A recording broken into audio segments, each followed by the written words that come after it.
叶っ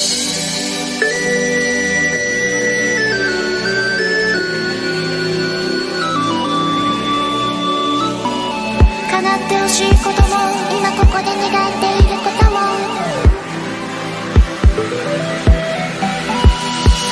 明かりのないハイウェイを抜けて次の街へ走る道の途中誰もいないパーキングエリア話し声で時期に目は冴えてゆく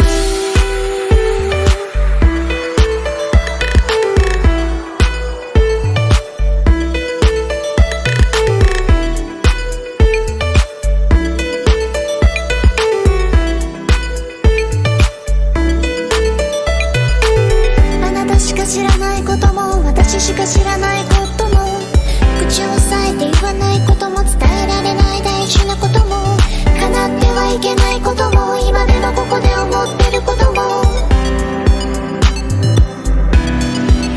眠っても沈まらない感情の余熱が全てこぼしたワインのよう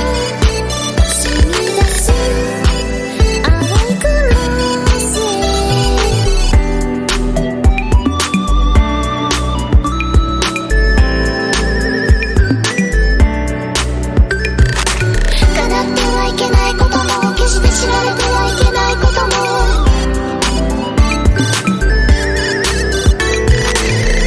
夜中だけ目覚めるシークレットシークレット誰にも言えない誰かが落としたストーリー筒抜きになる内緒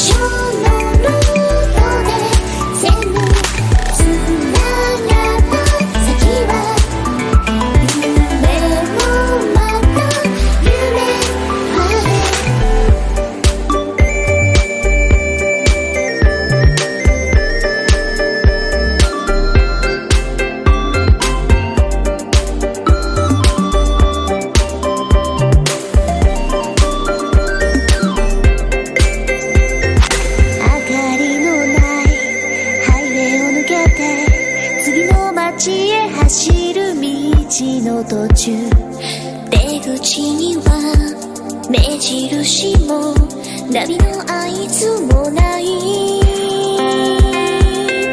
あなたしか知らないことも私しか知らないことも口を押さえて言わないことも伝えられない大事なことも今じゃないと言えないことも今ここじゃなきゃ伝わらないことも眠っても静まらない感情の余熱が全てこぼしたワインのよう染み出す青いクロス真夜中だけ目覚めるシークレットシークレット誰にも内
Hello. Let me know if you guys can hear me, as always. Make sure that the audio is correct, or at least functional. I think functional is as much as we can hope for with one of my streams. But hello to Obata and Shire and Brian and Trey and Jim and Eleven and Diamond Lock Productions and Adam Fishkin and Arid Cohen, Magic Medic. Who else? Did I miss anyone? Oh, Duchess, Duke of the Black Star. Magic Medic, I said hello to. G1, I don't know why I put an I in there. G1 Michigan. And I think that's everyone. Oh, TVT was earlier in chat, I see. But hello to everyone. Hope everyone's doing good. Audio is clear? Okay, excellent. I hope the Americans are having a good Thanksgiving. I'm not entirely sure how Thanksgiving works. It seems it moves around because I thought it was on the 26th. But I'm not American, so my grasp of American holidays is not exactly the best. But that's what I thought. But maybe it's like Easter and it changes depending on something or other. I don't know. But I hope everybody's doing well. Let me just switch over to... I'm 112 years old and I have trouble hearing. Somebody said that I should draw Rex and the Arachnite Queen eating spaghetti together. Do you know how long that would take me? The Mass Effect characters... Where's studio mode? Here's studio mode. Ah, there we go. The Mass Effect characters take like 5,000 years to draw. It's a nightmare because they're all so super detailed. But I am busy working on the... My Adventures with Superman video. It's almost done. The script is 28 pages long and I am on page 23 in terms of video editing. So it's almost done. It's almost here.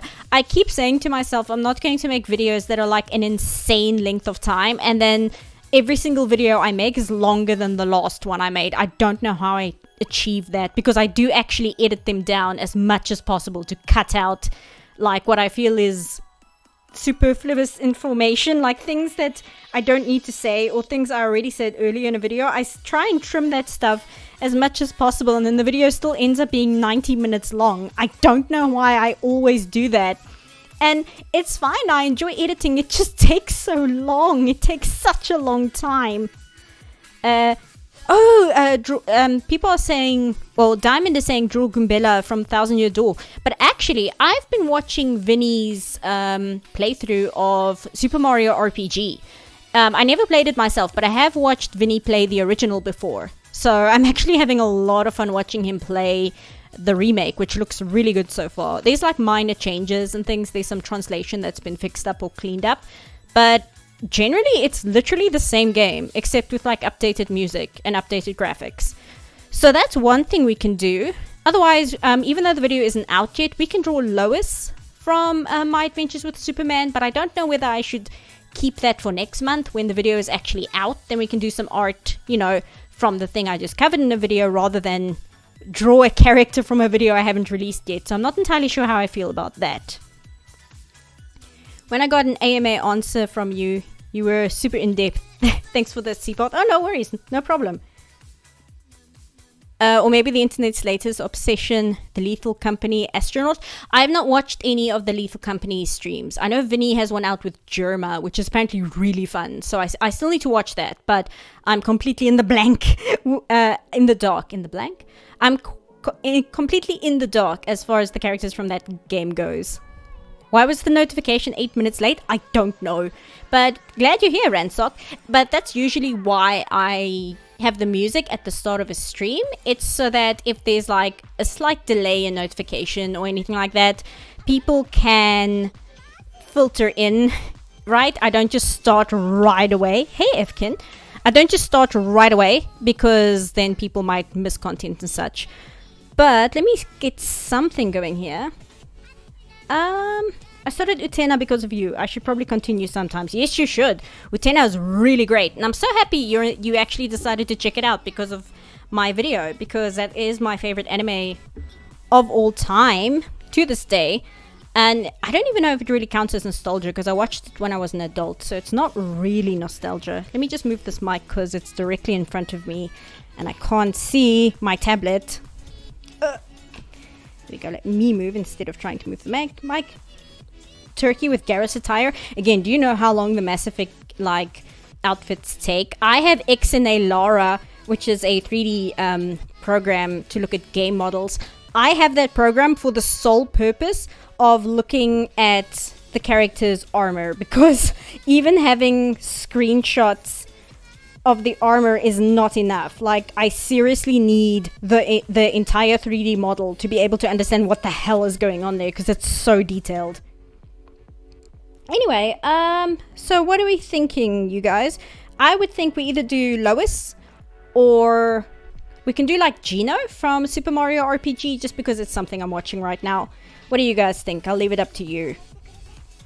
I watched one episode of Witch from Mercury with a friend. I bothered her by mentioning Utena so much. Okay, 11 says, oh, and hey Blantosaurus, I actually saw you earlier. Hi Seapath, still stuck at work for another hour, but looking forward to seeing your latest art. Oh, thank you. Lois, Gino, Lois. I'm seeing a lot of Lois in chat. I agree with Lois. Okay, it looks like we're doing Lois. I mean, I'm perfectly fine with that. Let me just grab her model sheet, because I realized I do actually have it open, but I have it open in Windows Photos. And it might be better to have it open in Clip Studio Paint so that you guys can see when I look at it for reference. Let me just see what's it called. It's called FYM. So go here. Find... Okay, that one is... Oh, there she is. I see her. Grab this. Go to Clip Studio Paint. And drag her in there. There we go. There she is. I actually quite like her design. I know people were complaining about her design, mainly because they gave her short hair. Which, whatever. I don't think that's something worth throwing a boycott over. Oh, jeez. Let me just move. Sorry, I am sitting in a really terrible position here. There we go. Okay, now I can actually sit and see my tablet at the same time. Get live chat. So... Lois, she's like super energetic. Hey, thank you so much for the super chat, GI Michigan. That's so nice of you. Oh, that is like luminous pink. Hold on, we don't need it that bright. Burn my eyes out. She is like super energetic. I quite enjoy her character actually, and I do like her character design. I go into it a little bit more into the video. I do find that the colors are rather bland. But I like the concept of the character design. I just feel like maybe they should have worked it a little bit more, because I do feel it's slightly bland compared to some of the other characters in terms of color. Not design itself, but in color. Do that. Where am I going to put this? I'm going to have to put this somewhere.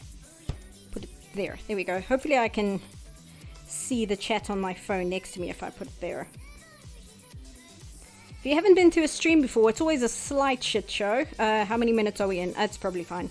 Always a slight shit show, but I tend to get it together about the halfway mark. And we can have this arm. Oh, I know. We can put this arm on her hip, and then we can bring this arm up here. And have her do like that. And there's the notification for the super chat. I always see the super chat in chat before I actually hear the chime. I want to change the super chat noise as well. It's still kind of on the default for Streamlabs.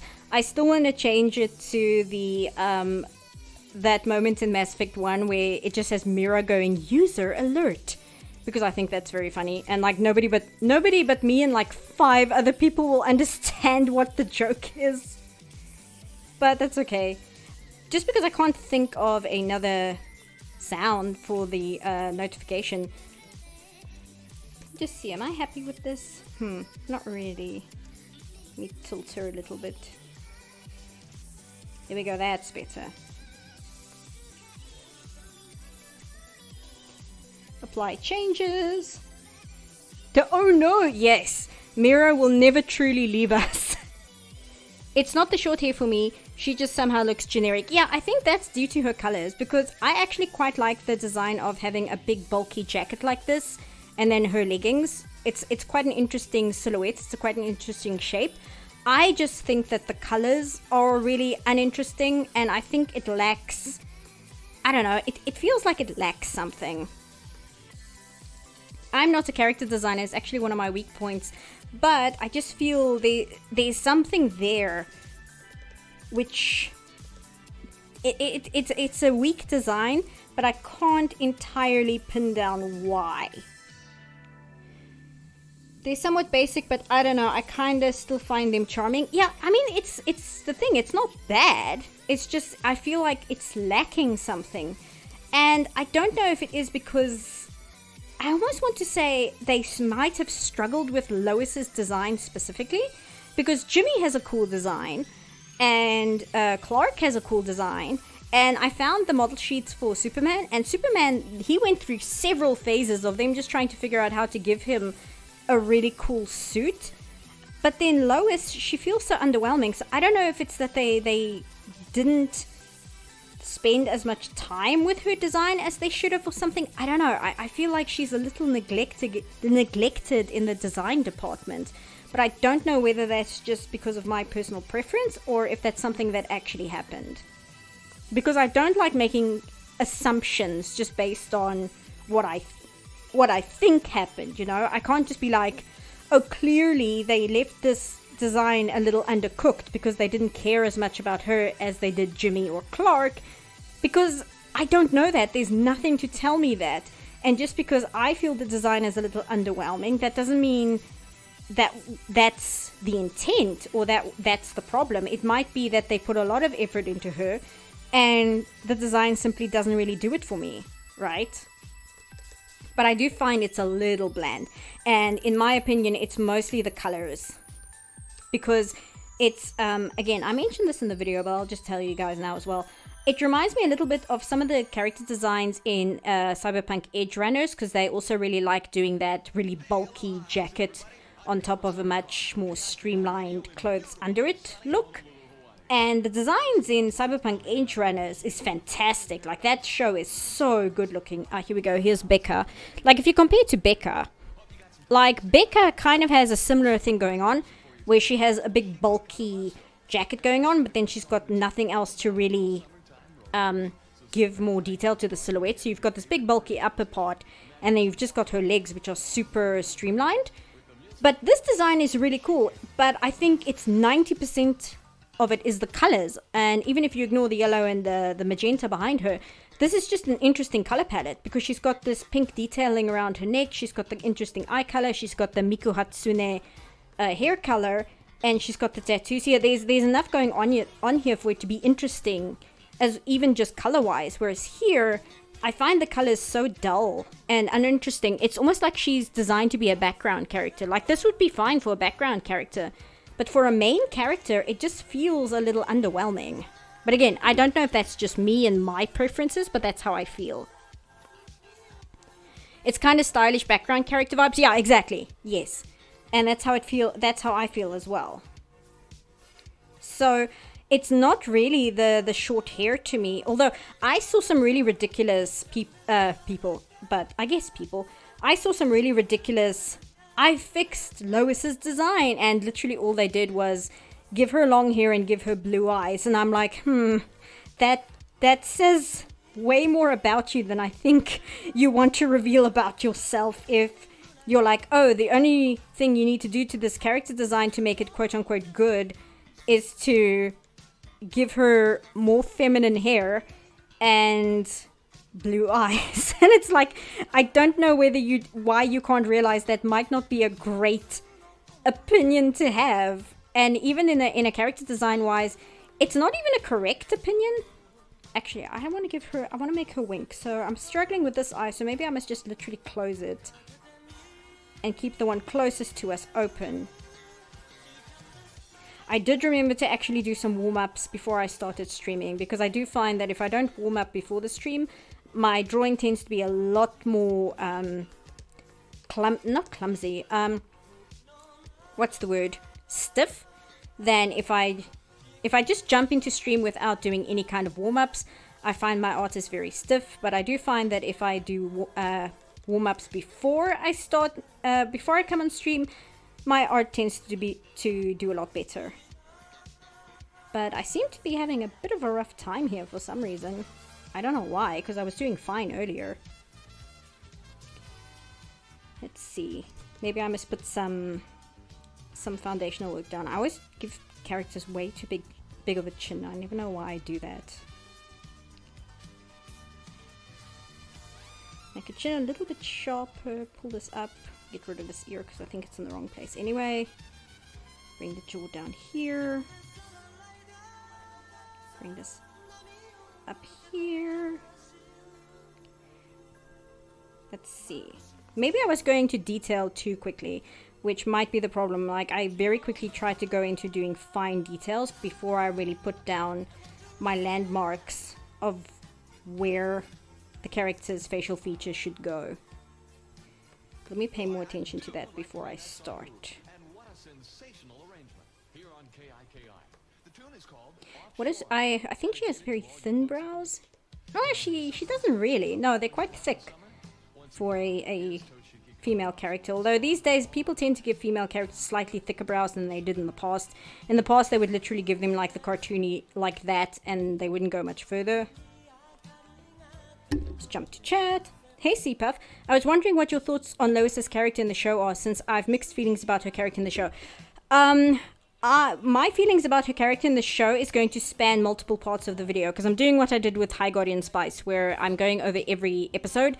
And the first video that I'm busy working on, that's hopefully going to go up for patrons next week, covers episodes 1 to 3.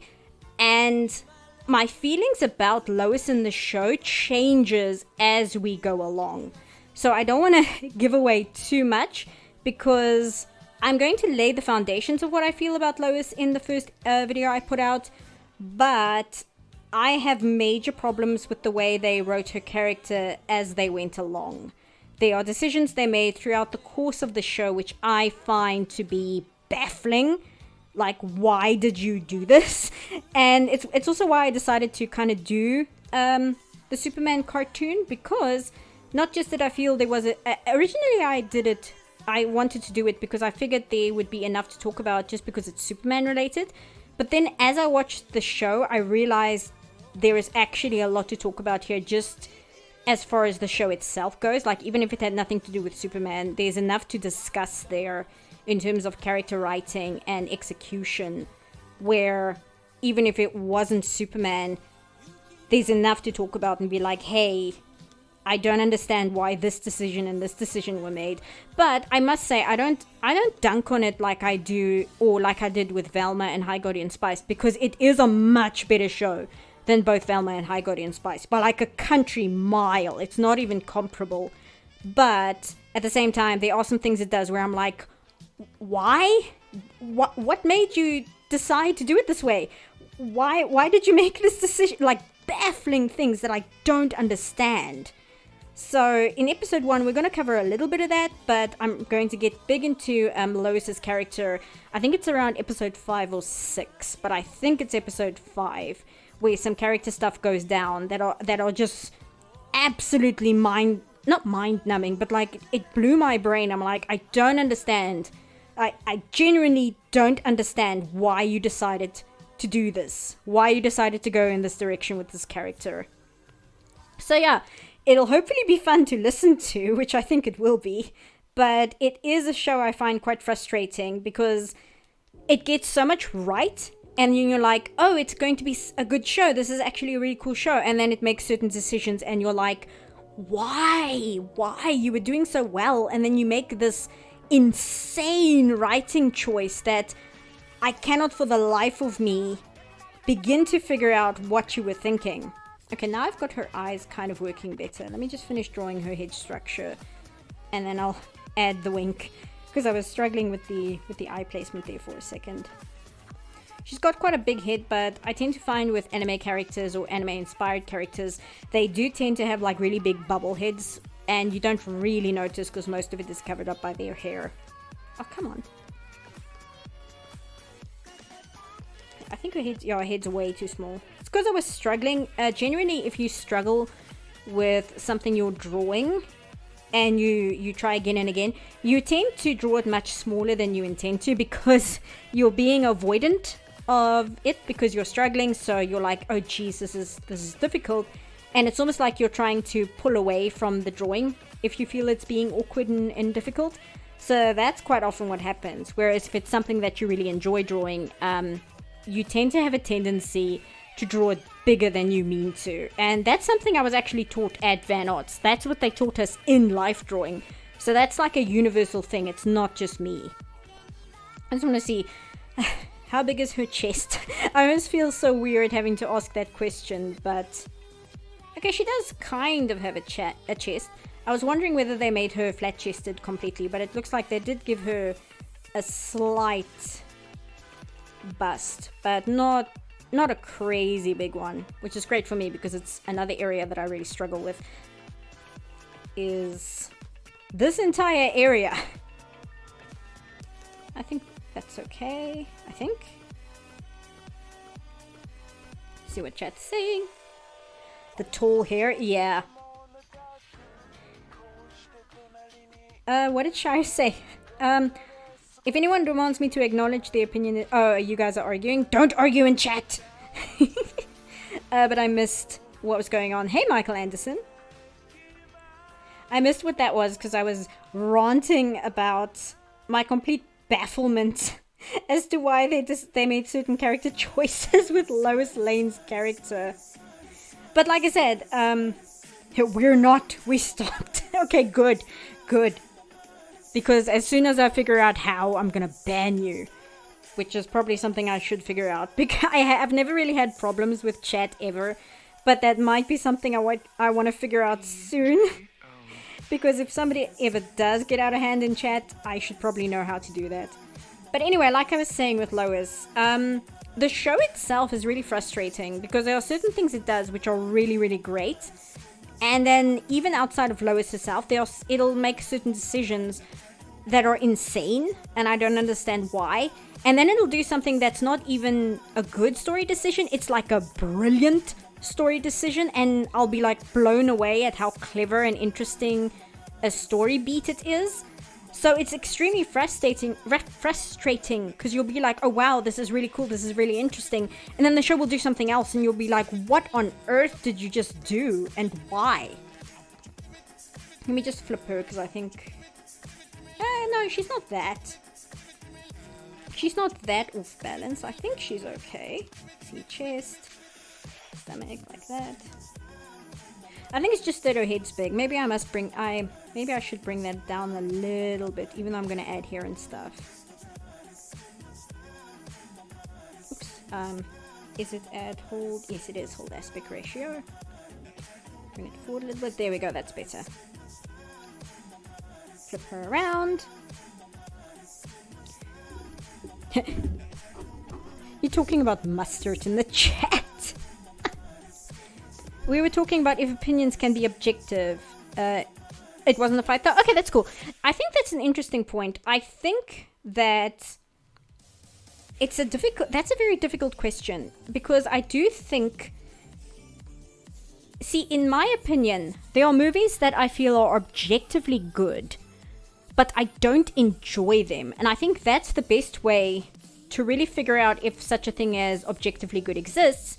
Because if you can separate how you feel about a movie, but you can still acknowledge that the movie is good, I feel that's a better indication on whether the movie is objectively good or not. Because you can say, listen, I really don't like this movie. However, I can see by what I myself am watching that it is a good movie. For me, a film like that is Interstellar. I don't like Interstellar. But even watching it, while I was watching it, I could see it's a brilliant movie. But I did not enjoy the act of watching it. Like, I didn't have fun watching the movie. And I don't think I would watch it again because I didn't enjoy watching it. But that doesn't mean it's bad because I could see that it's a really well done movie. It's a really fascinating story. It's a really exceptionally well executed. I just didn't like it. And I think that's a good way to try and measure whether something is objectively good or not, where you can be like, I can see this is brilliant, even if my interaction with it wasn't positive, I guess is a way you could put it. Oh, hey, Watchface. I do not care for The Godfather. I actually watched The Godfather and The Godfather Part 2 for the first time recently. I quite enjoyed them. However, I don't know whether I think Godfather 2 is better than Godfather 1. Everybody always says, oh, it's one of those movies where the sequel is better than the original. I don't know whether I think the second Godfather is better than the first one. I don't think so, because I like both. But I like them for different reasons. And I'm trying to... Because I think the second Godfather is better in terms of the mechanics of a movie. It's a better film in how it was made. However, I found this character writing and story of The Godfather 1 to be more compelling, because The Godfather 1 is watch this good person become a terrible person and slowly fall down this terrible hole and become just this awful, awful character and just a horrible person. And then the second Godfather is watch that same person become even worse. And that's fine. It's just I found the journey of watching a good person become a bad person a little bit more interesting than watching a bad person become an even worse person. Even though I feel that The Godfather Part 2 put a lot more detail into the characters, if that makes sense. It's difficult to explain, especially if you haven't seen The Godfather. But anyway, that's a movie that everybody says, oh, the second one is so much better than the first one, and I don't know if I agree. However, if you watch the movie, in terms of how it's mechanically made, I think the second one is better. And then you also have the question then of, okay, well, is the second one objectively better than the first one? And I don't know if I can answer that, because even though everybody says it's better than the first one, I feel that the first one has merits which the second one doesn't have, that you can argue and say this is why the first one is better. So then the question of objectively better doesn't become so clear. So it's difficult. Like most things, I think it's a case-by-case basis in terms of whether something is quote-unquote objectively good or not. And also because people tend to think that when something is objectively good, it has like more of a reason to exist, if that makes any sense. Because I'm a big proponent of not banning things. Even if something is not good, even if it has, I guess bad intentions is the best way to put it, because there is something of value you can get out of it, even if you find the message of the film absolutely abhorrent. And at the same time, though, I feel it's something that one must take on a case-by-case basis, because it's a very difficult topic, you know. But anyway, my point is, some people think that if something is objectively good, then it's like, oh, then it should be preserved. But if something is objectively bad, then it should be, then it's trash, it doesn't have value, we should just throw it away because, it's trash. And I feel like that is not equivalent to whether something is objectively good or not. Like, something can be terrible and still have importance, if that makes sense. There was a Godfather Part 3. Yes, but I haven't watched it yet. Apparently there's like a recut called Coda. It's up on Netflix at the time being, but they're going to take it away soon, they were saying. But there is a Godfather Part 3. Lots of people really dislike Godfather Part 3, but I have not seen it, so I can't give an opinion about it. My dad says he really likes the third one. He doesn't know what everybody's problem is. So I'll have to see. Also, this hand looks really weird. This is what I get for trying to draw and speak at the same time. What is she doing here? Let me just see. I'm looking at my own hand. You guys can't see it. So this thumb is okay. So it's this one here, then this one's here, then this one's here. So this one would be here.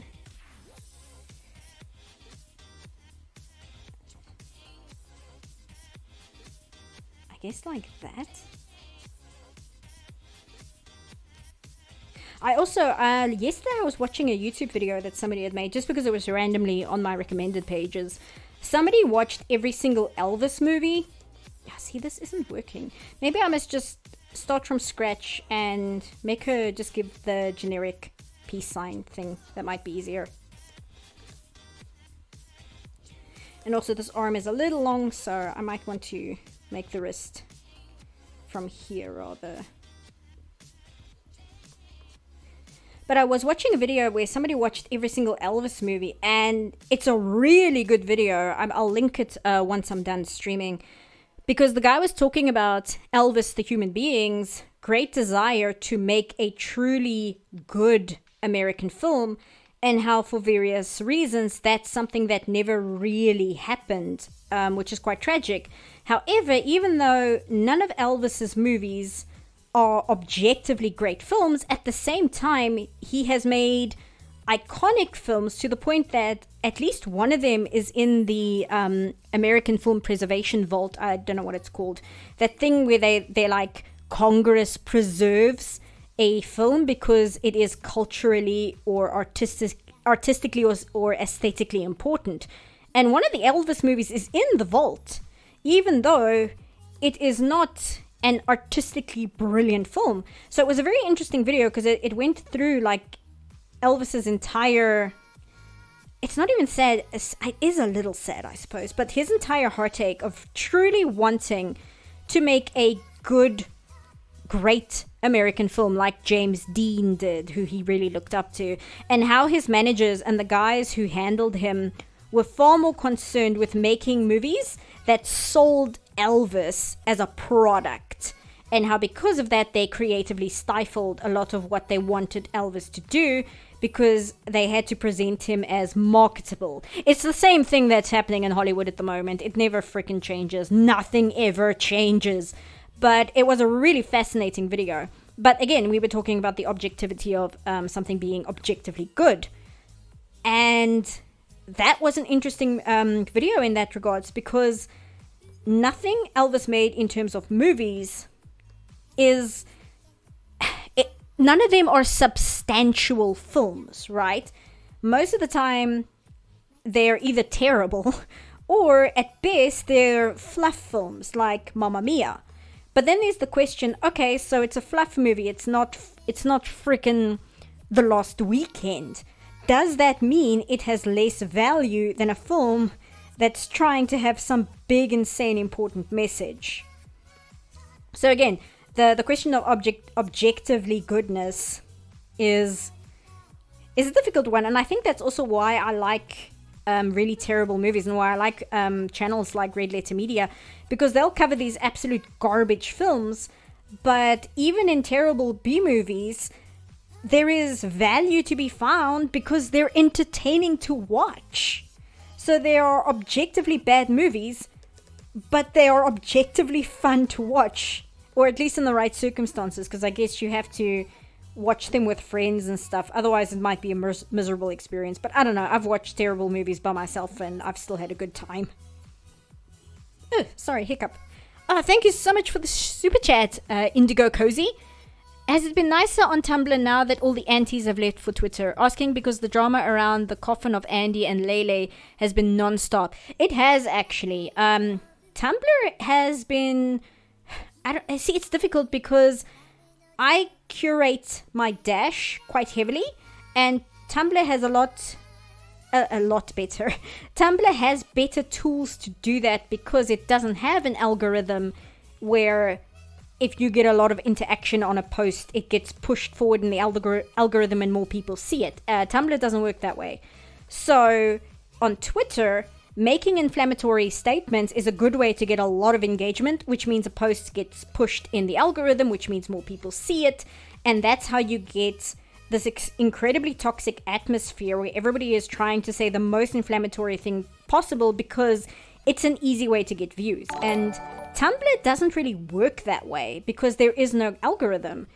So you can't really mine views by saying really instigating things. However, I really curate my dash, so I never see these things. However, my friend, she told me that her friend actually had to leave Tumblr because she is big in the Star Wars fandom, and because she drew a certain character a certain way, everybody started, like people in the fandom started referring to her saying, oh, she's a white supremacist, she's a Nazi, etc., blah blah blah.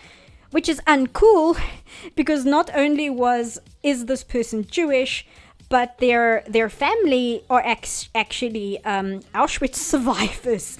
So she completely left Tumblr because that is an insane atmosphere to try and, you know, to try and exist under in terms of social media. That's just impossible. But again, that's not my experience with it because I monitor my Dash's experience so much, and I'm very quick to completely block people if I feel not so much that they're saying something I disagree with, because that's not a good reason to block somebody, but if I feel that they are only contacting me or speaking to me or making posts because they want a reaction. And I'm somebody where it's very difficult for me to really get angry at people saying things to me on the internet. I just get bored most of the time. So it's very easy for me to go, oh, this person is clearly just looking for a fight, and block them and move on. So I don't know.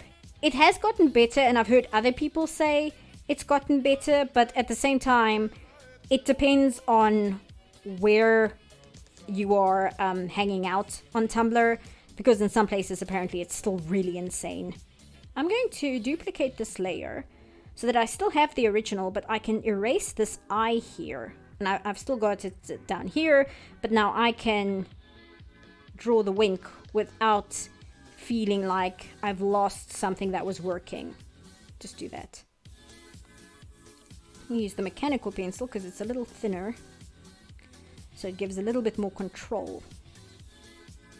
But according to like Neil Gaiman says that Tumblr he finds a lot more friendly than he used to. And I mean, Neil Gaiman is such a big blog. I would think he would be a good person to gauge that kind of thing, simply because he interacts with so many people on Tumblr. As somebody who enjoys Star Wars, not very surprised that happened. Yeah, Star Wars. I think Star Wars is so huge that it has a lot of landscape for a lot of really out there takes, you know? It's like, not so much anymore, but it's like how Harry Potter was back in the day, where because Harry Potter was so huge back in the day, it had a much bigger fan base, and as a result, there were certain sub-communities of the Harry Potter fan base who were just insane. Like, even before J.K. Rowling decided to show her entire ass on social media, there were just people who in that fandom who were just absolutely out of their gourd, and it was literally just because it was so popular that there was a higher concentration of people, so it was easier to run into people like that. Erase this because it's not working. I remember when Star Wars was cool and not infested by normies. A friend of mine actually had a conversation about that, where we were discussing the way that things that were considered like nerd media and considered uncool and don't interact with it because if you do, you're a nerd kind of things are now accepted cool things to be into, like superheroes and Star Wars and Dungeons and Dragons. And on the one hand, it's really cool because it means a lot more gets made for those franchises, but on the other hand, in some cases it sucks because the people who own the franchise then start catering to an audience which they weren't catering to originally. And a big victim of this is Star Trek, because Star Trek was always kind of made for nerds in a way. It was made for people who liked philosophical debate and the functioning, like how a government functions, and all like really out there sci-fi concepts which were really insane sometimes and really interesting and thought-provoking. But then Star Trek saw how popular and how much money Star Wars was making, so they tried to appeal to the more mainstream Star Wars audience, and as a result you got Star Trek Discovery which is really dumbed down. It's kind of done away with a lot of the interesting, intelligent discussion that made Star Trek, and it's kind of become this really terrible landscape where it's just kind of trying to appeal to people who would not otherwise be interested in Star Trek.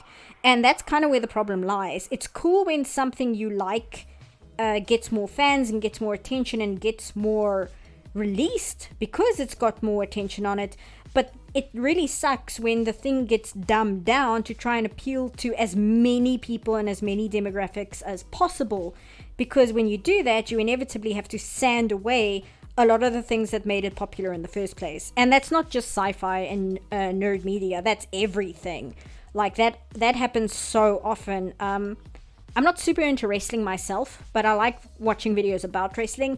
And apparently that was a big problem in the 90s. After the 90s, when they went for like a very PG focus. And as a result, it took away of what made wrestling interesting to people who wanted to watch wrestling.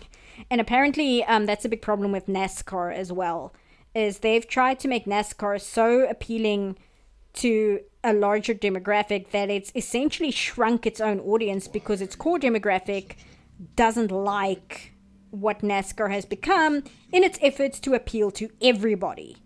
So that's just a universal problem. I'm still unhappy with her head. I keep changing how big and how small I want it to be, because I don't actually know what's going on.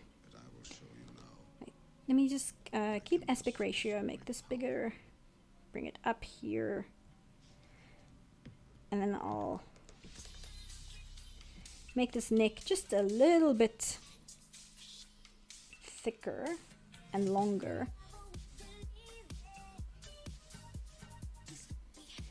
And see if that helps. A little bit, I guess. It still feels small though. I think I'm thrown off because she has this big bubble head. My phone buzzed me, I don't know why. Put this here. And then what I'm gonna do is, you know what, maybe I should draw her hair and then see how I feel about it then.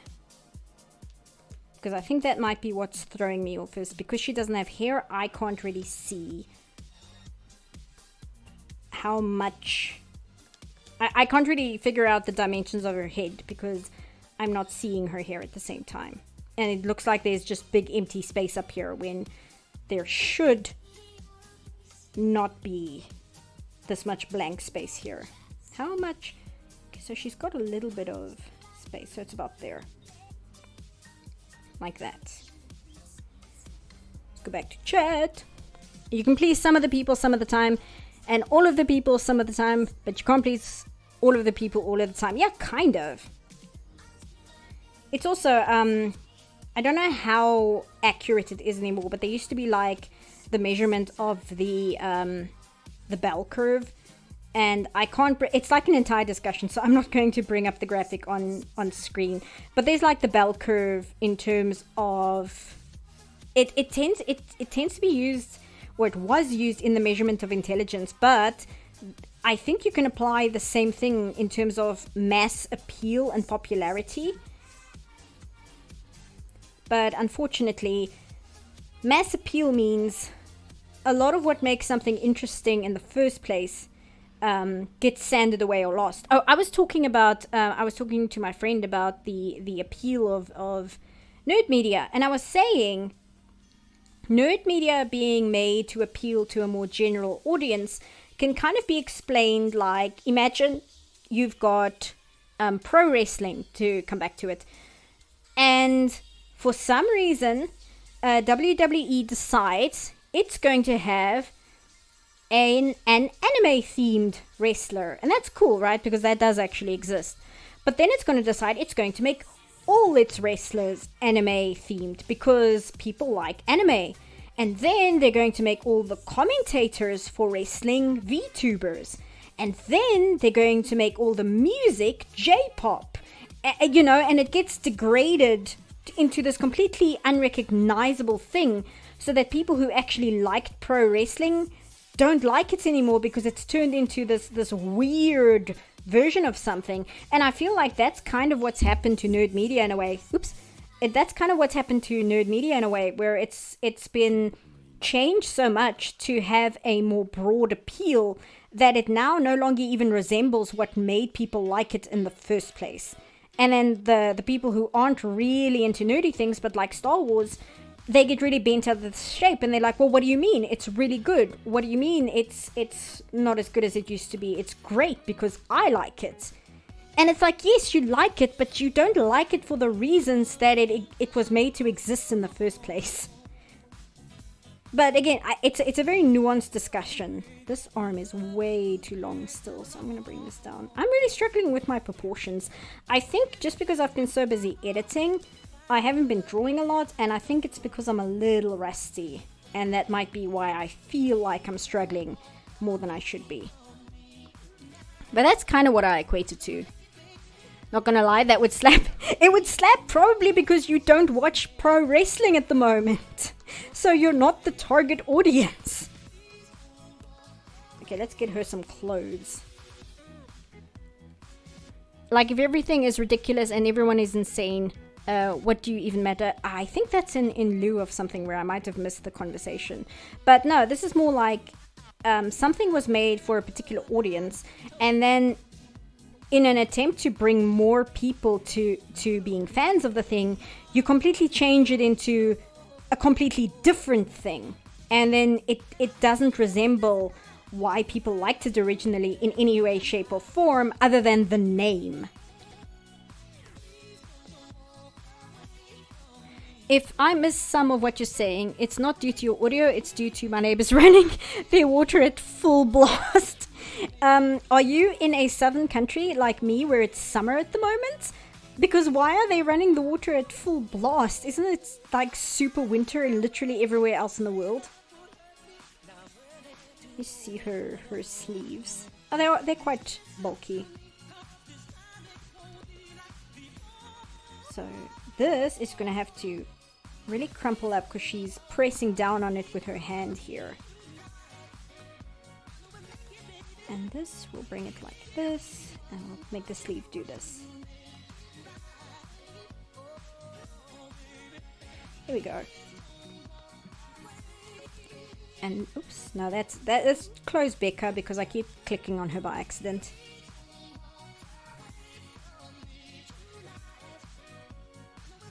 Cyberpunk Edge Runners was really good, but in a 7 out of 10 way. But despite being what I feel is a 7 out of 10 show, I keep thinking about it, if that makes any sense. Like, you're like, technically this show is a 7 out of 10, but for some reason it keeps haunting my brain. Like, I keep thinking or comparing it to things and being like, oh, that kind of makes me think of Edge Runners. And I think that's really interesting when something can be like a 7 out of 10, where it's fine, it's good, it's not the best thing ever, but then for some reason it just sticks with you. And it's not even because you found it personally affecting, it's just something about it remains with you.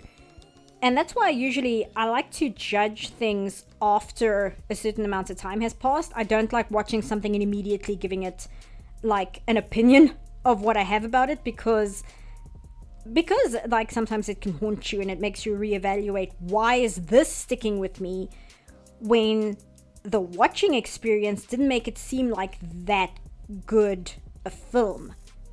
Because again, we were talking about objectively good media earlier. Her tops are very strange in the show. I've seen that she wears like almost crop tops, and like this one, it looks like it's almost painted on. It's not loose. Yeah, it's like really tight, but all her tops are like cut off at the waist. I find it very strange. The creators of the show made a big deal about her being Korean, so I don't know if that's like a Korean fashion thing and I'm just like not aware of it. But as I'm going through the show a third time while I'm editing, fourth time for editing, I'm noticing the choices made in her outfits, and I can't tell, is it just me and I'm not a big fan of Korean fashion, or is there just something weird going on here? That's something I want to talk about when I get to the second video. I want to talk about like sacrificing good character design in favor of presenting or representing a character's ethnicity. Because they were in a video in an episode I don't get into in part 1, they go to a fancy dress ball, and the creator of the show made a big deal about giving Lois a hanbok outfit. But the thing is, I really dislike the outfit they gave her. I really, really don't like it. But I can't tell if it's just because I don't really like the fashion sense of certain, I guess the Korean fashion sense, like their use of colors and their use of fabric. I don't really like it. Not for any deep reason. I just don't like it. It's not for me. Or whether that's a topic we're talking about where you're sacrificing good character design for animation specifically in favor of honoring a character's heritage. And is that something worth doing? I feel that's a very interesting discussion, specifically because I don't have an answer. Like, I genuinely don't have an answer for that question. And it's also a difficult question in this case because it might just be that I don't really like Korean fashion, specifically for women. I find it, the clothes I wear clown vomit clothes. I wear every single color under the sun. So Korean clothes, which are extremely subdued, both in color as well as flourishes. Oh, hey, somebody sent me a super chat. Did I miss a super chat? Hold on. Oh, it's thank you, GI Michigan. Thank you so much. Oh, I forgot I can make little hearts on these. There we go. But yes, so I feel that's an interesting discussion to be had, even though I don't know if I actually have an answer for it. Like, is it worth sacrificing interesting character designs in favor of being more presentative of that character's ethnicity? Because, why I'm saying that is because in this episode, they go to a fancy dress ball, right? And they have Lois as a character. Now, ignoring the fact that she wears slightly more masculine clothes, they use the word tomboy. I hate the word tomboy. I really hate that word.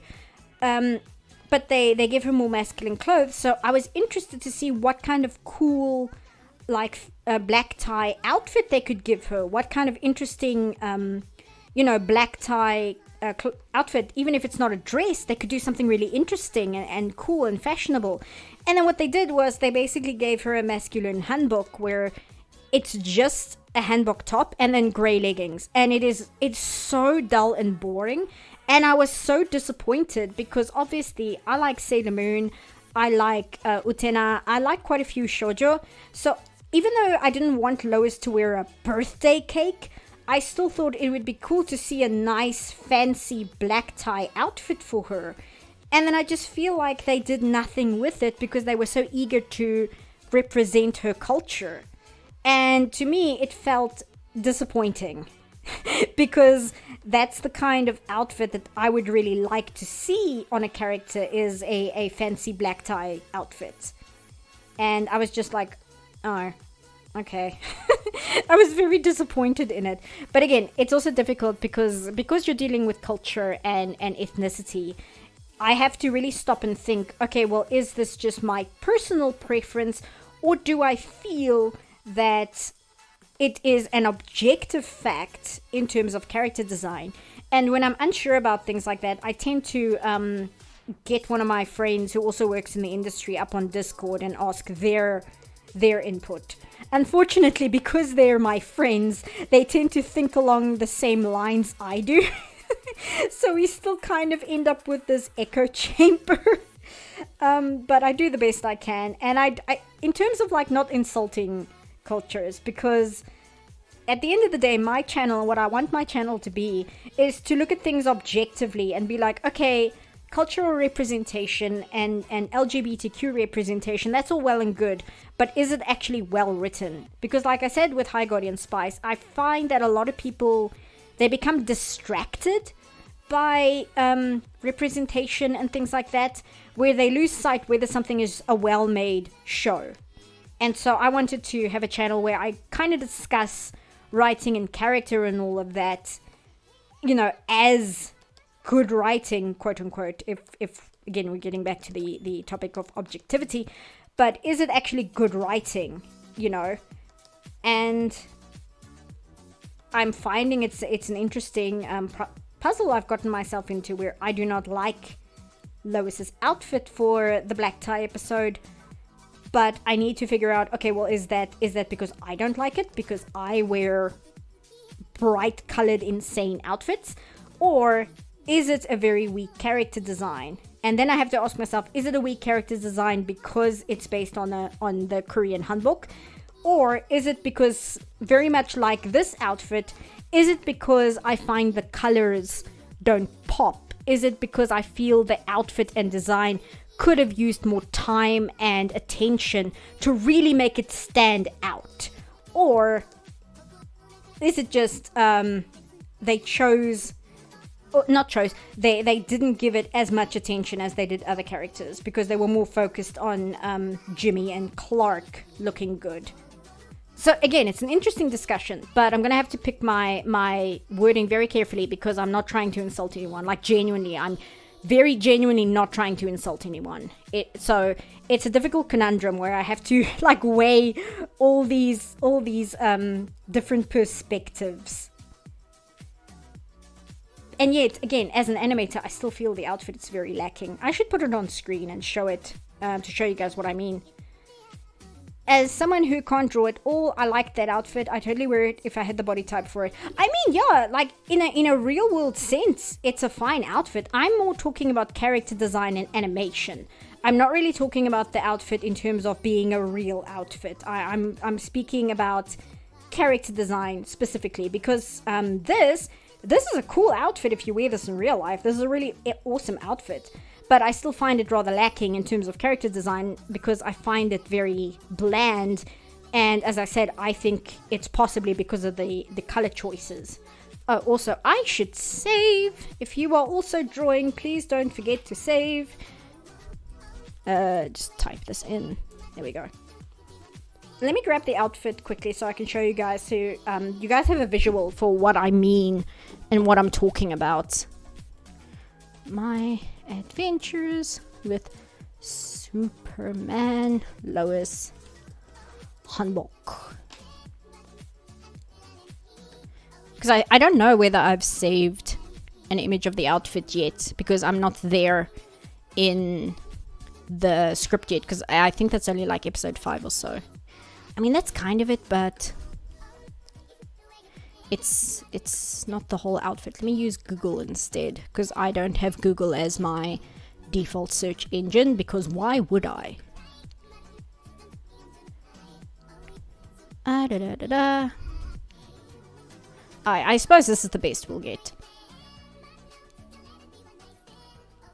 So just copy this, copy image, Clip Studio Paint. Let me open up a new. There we go.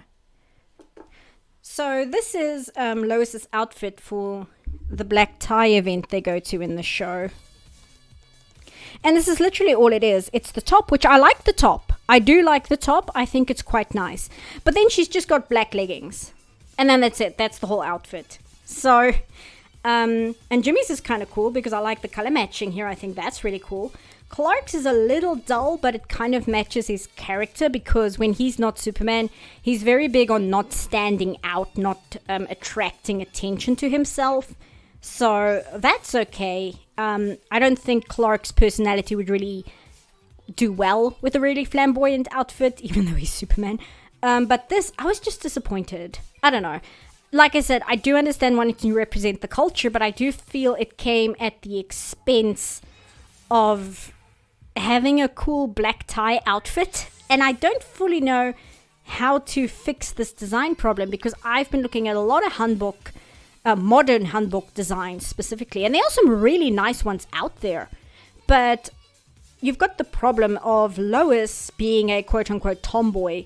You can't really put her in a dress, I think. But at the same time, I think you can, because I don't think, oh, she's a tomboy, that means she is doomed to only be allowed to wear pants for the rest of her life.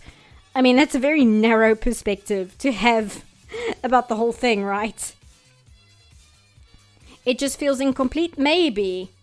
Like I said, I find it quite bland, but again, so I don't know. Is it just me and I'm not a fan of the Korean, not traditional Korean, just in general, Korean fashion sense? Or is it because they got lost somewhere between wanting to present her culture, they lost sight of making a fun and interesting outfit? Like, it's, and because character design isn't my strong point, it's an interesting problem for me to mull over and try and figure out where do I think the problem lies. Because I do think there is at least, I do think there is a quote-unquote problem here. Because I just find it underwhelming, right? And I don't know if that's just me. I haven't really seen anybody freak out about her outfit at all. Like, I haven't seen anybody, like, go crazy about the black tie outfit. I haven't seen any fan art of her in this outfit. I haven't really seen anybody draw her in the outfit or anything like that. Do you mind elaborating on why you don't like the word tomboy?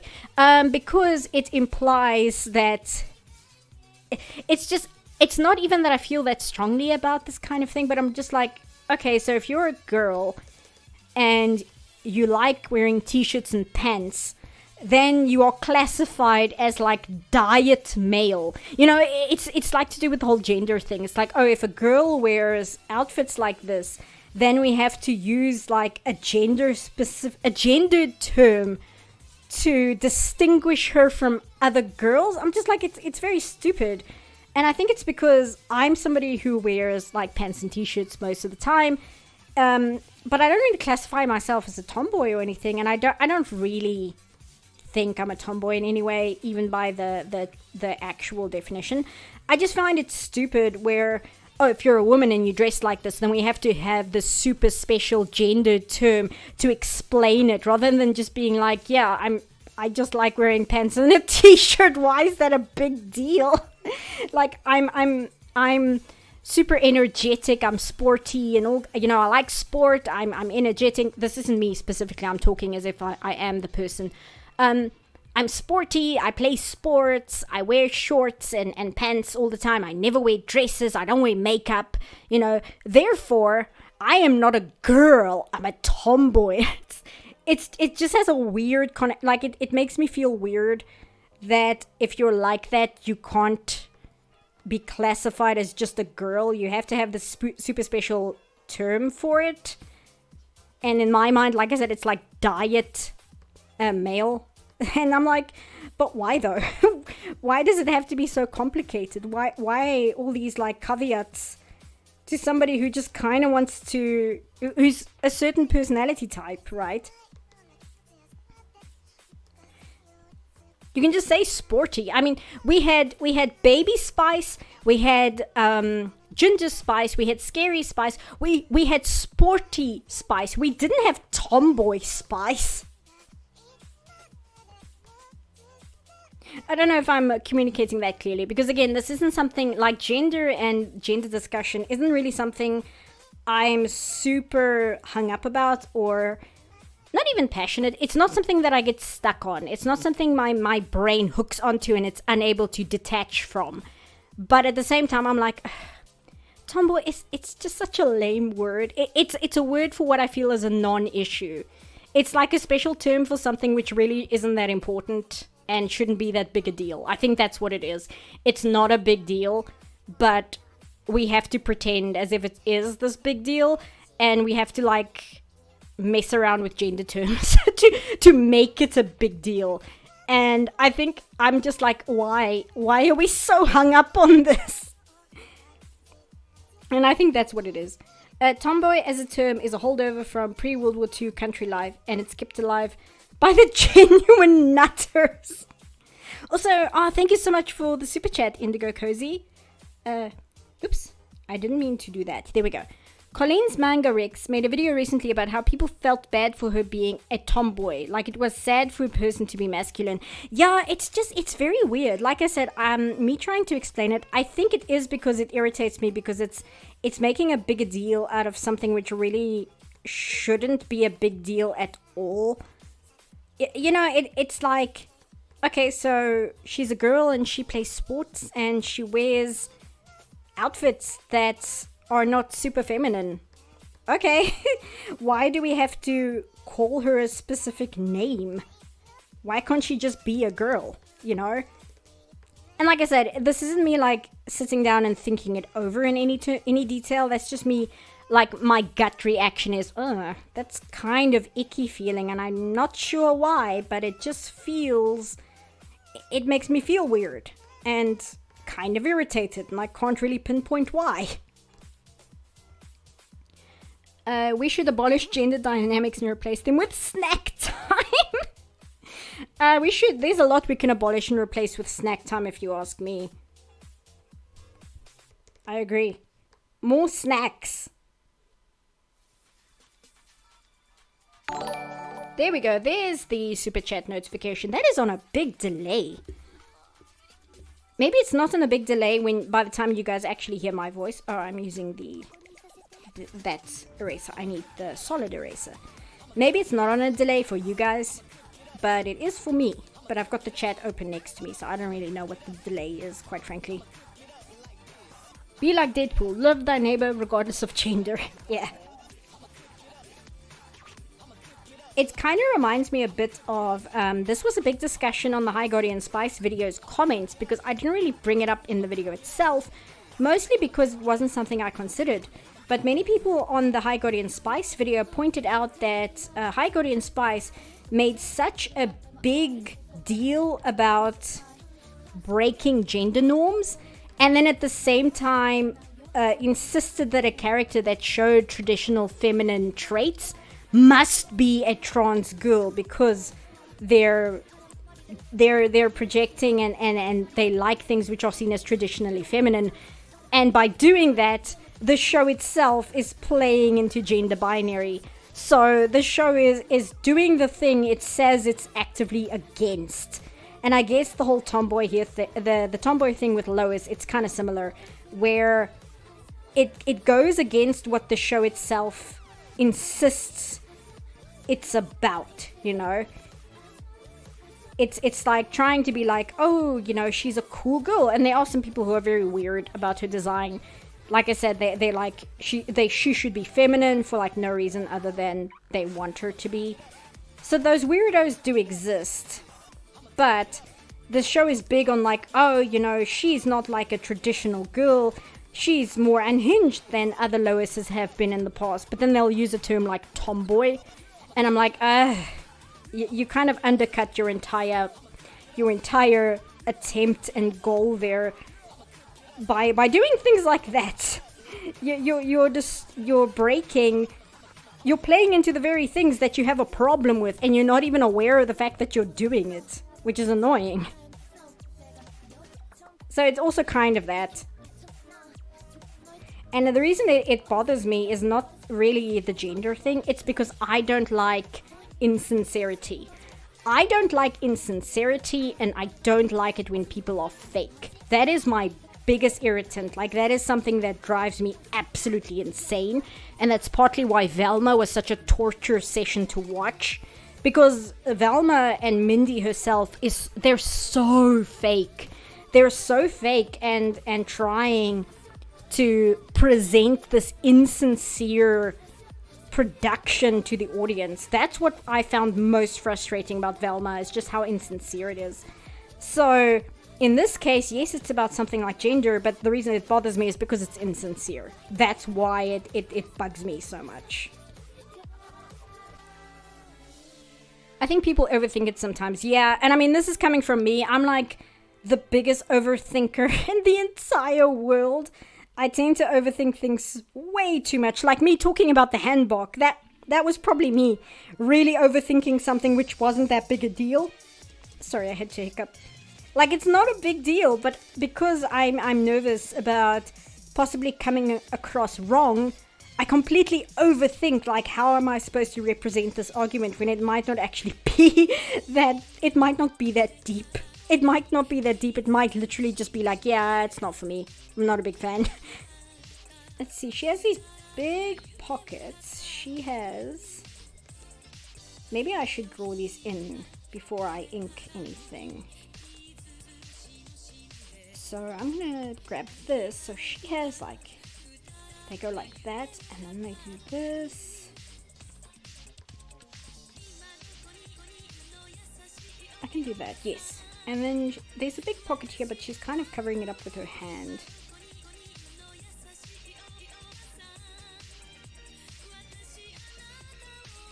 Make the eraser bigger.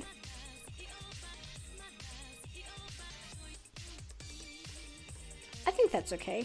And then this is going to need these lines here. Like that. And then I saw she has a line here. I'm not sure what that is. It might just be the seam line.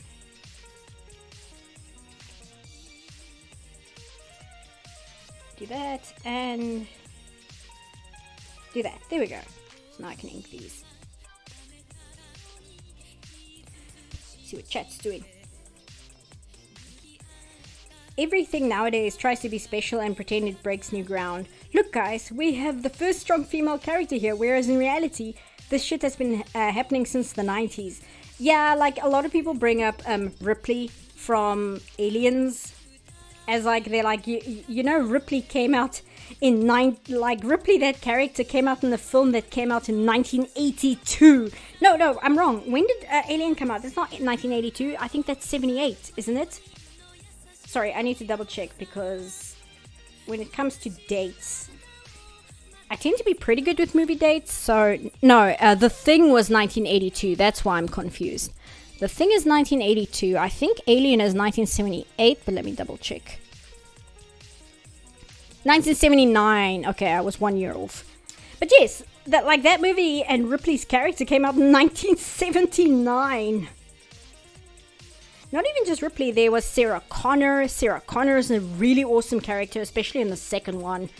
There is, I forget her name because I'm terrible with names, but the female cop in RoboCop is really, really cool. I like her a lot. I think she's great. 79, everybody's like spamming 79 in chat, and like I'm so focused on looking it up on Letterboxd. Thanks, chat. Xena the Warrior Princess. Xena the Warrior Princess is another really, really good show. I need to watch more of it. Or like Scully. Like Scully from the X-Files was really cool as well. Like just as a character, she's really cool. And lots of people, they're like, I've seen so many people complain about the fact that she and Mulder never became a couple. And possibly they have a point, but my ace ass is like, can they not be a couple, please? Can we just have one show where the characters aren't like a romantic couple at the end, please? This eye is a little bit too, yeah. Something about the proportions of the face are still kind of throwing me off. I don't know what it is. Maybe it's just a little too high?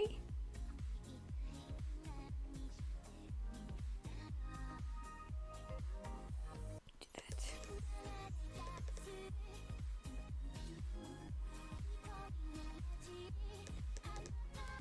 No, because now it's too low. I'll just leave it. I can mess with it as much as I want, and I probably still won't fix it. I should have fixed that in the drawing stage, but oh well. Now let me just grab a screenshot of her so I can grab the correct colors.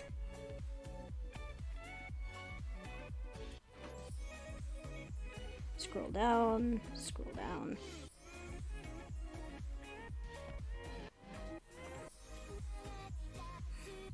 Come on. Sorry, I'm in my window here. I haven't left you guys. I'm just looking for the screenshot. It's not this episode. It's this one. Here we go. Okay. There we are. I do like the backgrounds in this show. I think the backgrounds are really cool. Oh, and this one they've given her like a belt. So they've revised, like this character sheet is actually out of date then, because here you can see in the show The colors are a little bit better. They're more harmonious, but they're still kind of, I mean, she's completely blending into the background in this shot. Like, she basically disappears. But I do like that there's a little bit more harmony going on here.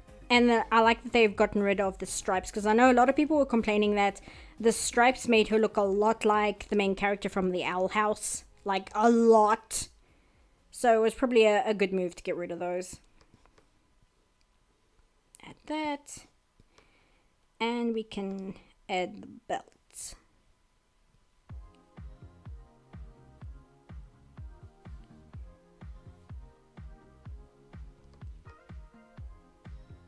There we go. A little rough, but it's fine.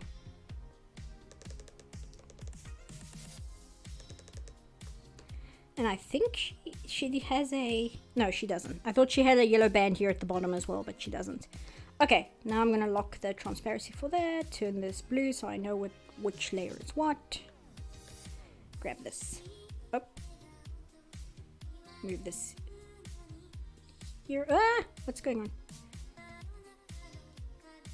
There we go. Okay.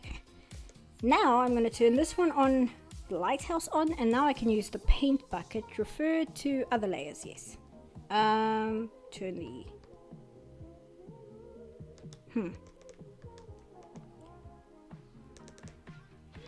So it's still unhappy. I guess it's this part that it doesn't like.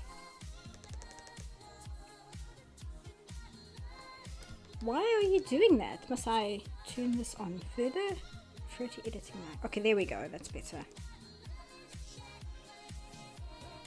Okay. That camera is drawn so poorly. As a photographer, I demand better. There's a lot of things in the show where I'm like... where I am very, very, very confused as to why certain things are drawn the way they are. Like this shot, I like the background. I think the background is very cool. This entire shot is kind of weird for many reasons. Like, look at the size of Jimmy's head, for instance. And like, it almost looks like his spine is... Let me make this red. So it looks like his spine is here, but then it like jumps there. So it looks like there's a lot of weirdness going on there. And there's a lot of that in the show itself where I'm like, why does this look this way? I go into this like giant rant at one part in part one, which hopefully people will enjoy, where I just rag into the specific shot because I couldn't believe how many problems were present in it. And it's just honestly baffling. So much so that I brought in one of my friends in the industry to help me out. And just like, dude, I need your input to explain why this shot is so broken. Because I can't do it by myself. There is just too much wrong in this shot for me to try and explain it all on my own. They call me a cargo ship. The perspective on the lens, yeah. Like, look at this. Oops. Look at that. The perspective on this lens is... Not this one. Here we go. The perspective on this lens is... Like, the camera should be here, but then the lens is like this. Like, it's a straight-on circle, when it should be like this as well. I'm terrible with perspective, but you get what I'm saying. There's a lot wrong here. There's a lot going on here that is just... Why? Why is it drawn this way? And it's rough because it's done by Studio Mir, right? Now, Studio Mir did She-Ra and the Princesses of Power. And say what you want about that show. I've said a lot about that show, and I plan to say more in the future. But that show looks pretty good. And even though there might be a weird drawing here and there, the art in that show is like one of its better strong points, because it's a really good looking show. And like even Legend of Korra looked good, and Voltron looked good. So I'm very confused as to why this show in particular looks very, very rushed, I guess. Or maybe not rushed, but just like poorly handled or poorly done. And I can't blame it being on a studio that that doesn't know what they're doing, because Mirror is a really good studio. And with High Guardian Spice, it was very obvious that a lot of the problems were due to storyboarding. And although there are storyboarding problems in My Adventure with Superman as well, there are some things which that's not a storyboard problem. That's just an animation like art problem, where like the animation director should have 100% caught that, because that should not have made it to production. And it's bizarre, because it's Superman, right? It's like a legacy flagship character. You'd think they'd take a lot of effort into making it look good, but then again, you know, Velma exists, so I guess you can't always bank on a legacy show getting the care and attention it should. Okay, you can't really see her eyes in this shot, but I've got this one where you can see it better. There we go. Why is it so ugly? There's some of it that looks really good, and then there's some of it that looks really terrible. Again, I have this massive rant in the upcoming video where I yell I have one really big rant about a specific shot, but then I have like mini rants here and there where it's basically that, where it's just me asking, why does this look this way?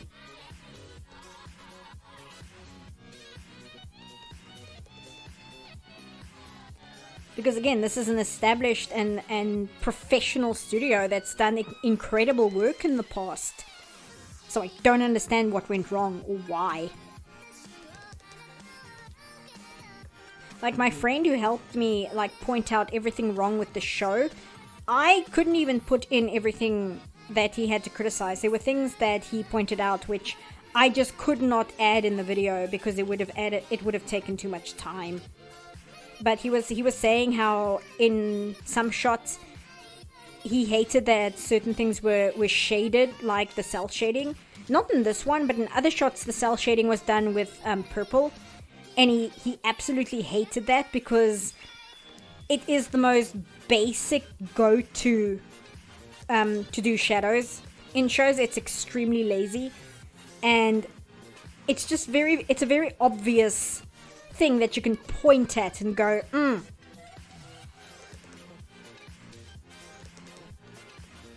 Okay, so it's gonna be yellow here, so this must be this color? No, it mustn't, because it's the same color as her jacket, and then it's got a yellow inlining. That's what's going on. So then this is what's got this almost cyan color to it, and her sleeves. And then the inside has this yellow lining. Oops. Why are you still on eyedropper? There we go.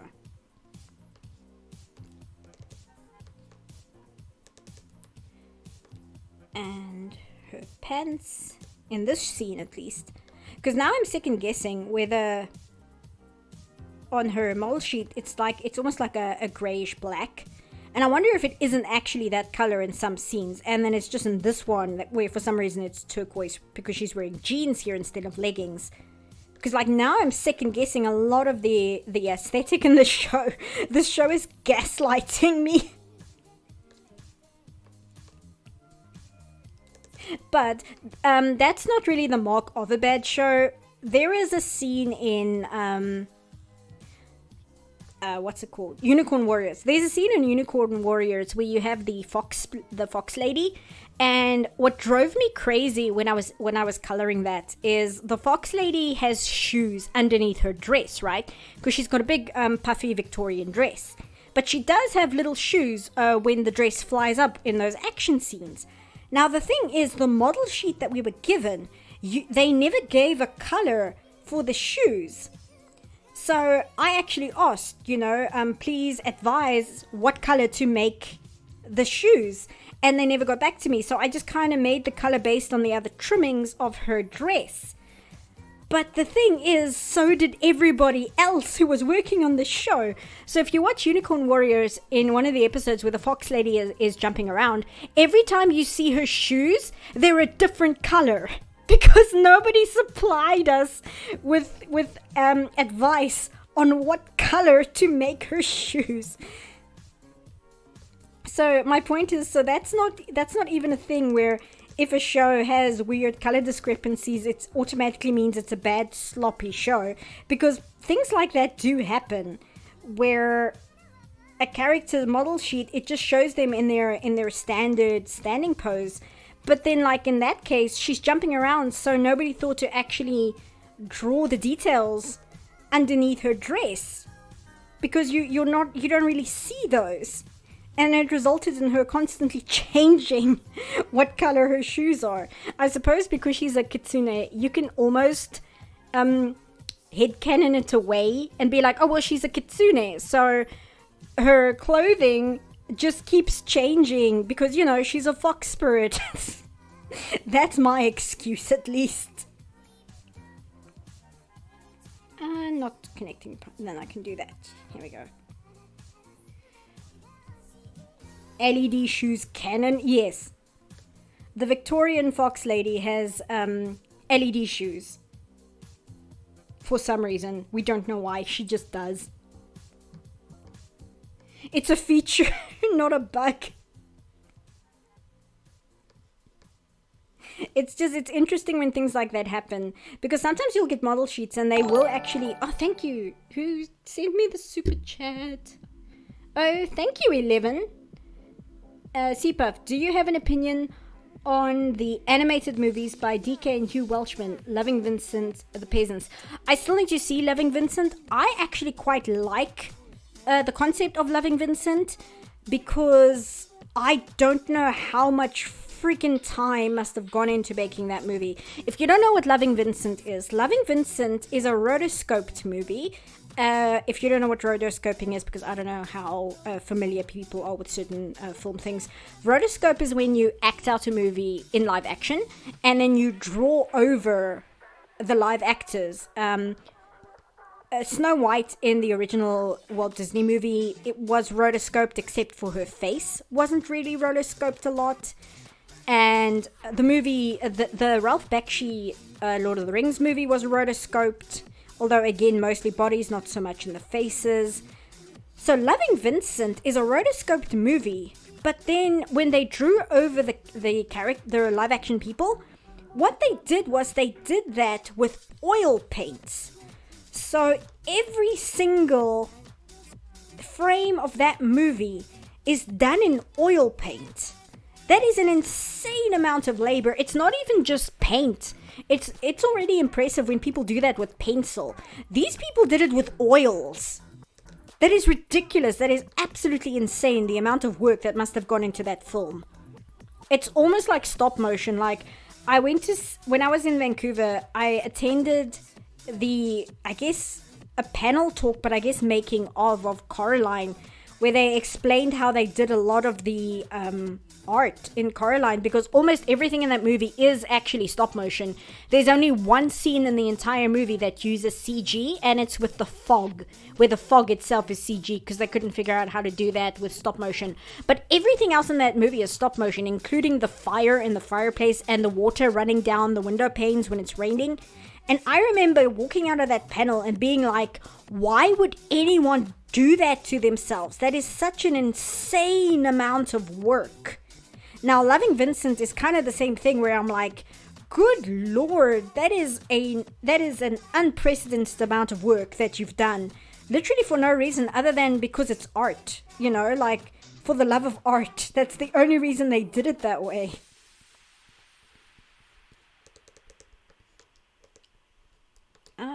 I think Blur is the one. Yeah, rotoscoping is interesting. I used to be kind of more aggressively against it than I am today, I suppose, because for a while it started looking like they wanted to use rotoscoping to replace actual animation, like with the Polar Express and Monster House and things. So for a while I was kind of against rotoscoping, but it seems like they've kind of abandoned that idea.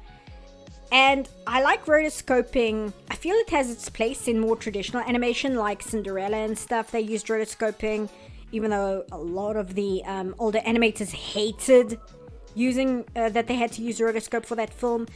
But then you've got movies like Fire and Ice. Now, Fire and Ice is a lovely piece of trash that I absolutely adore.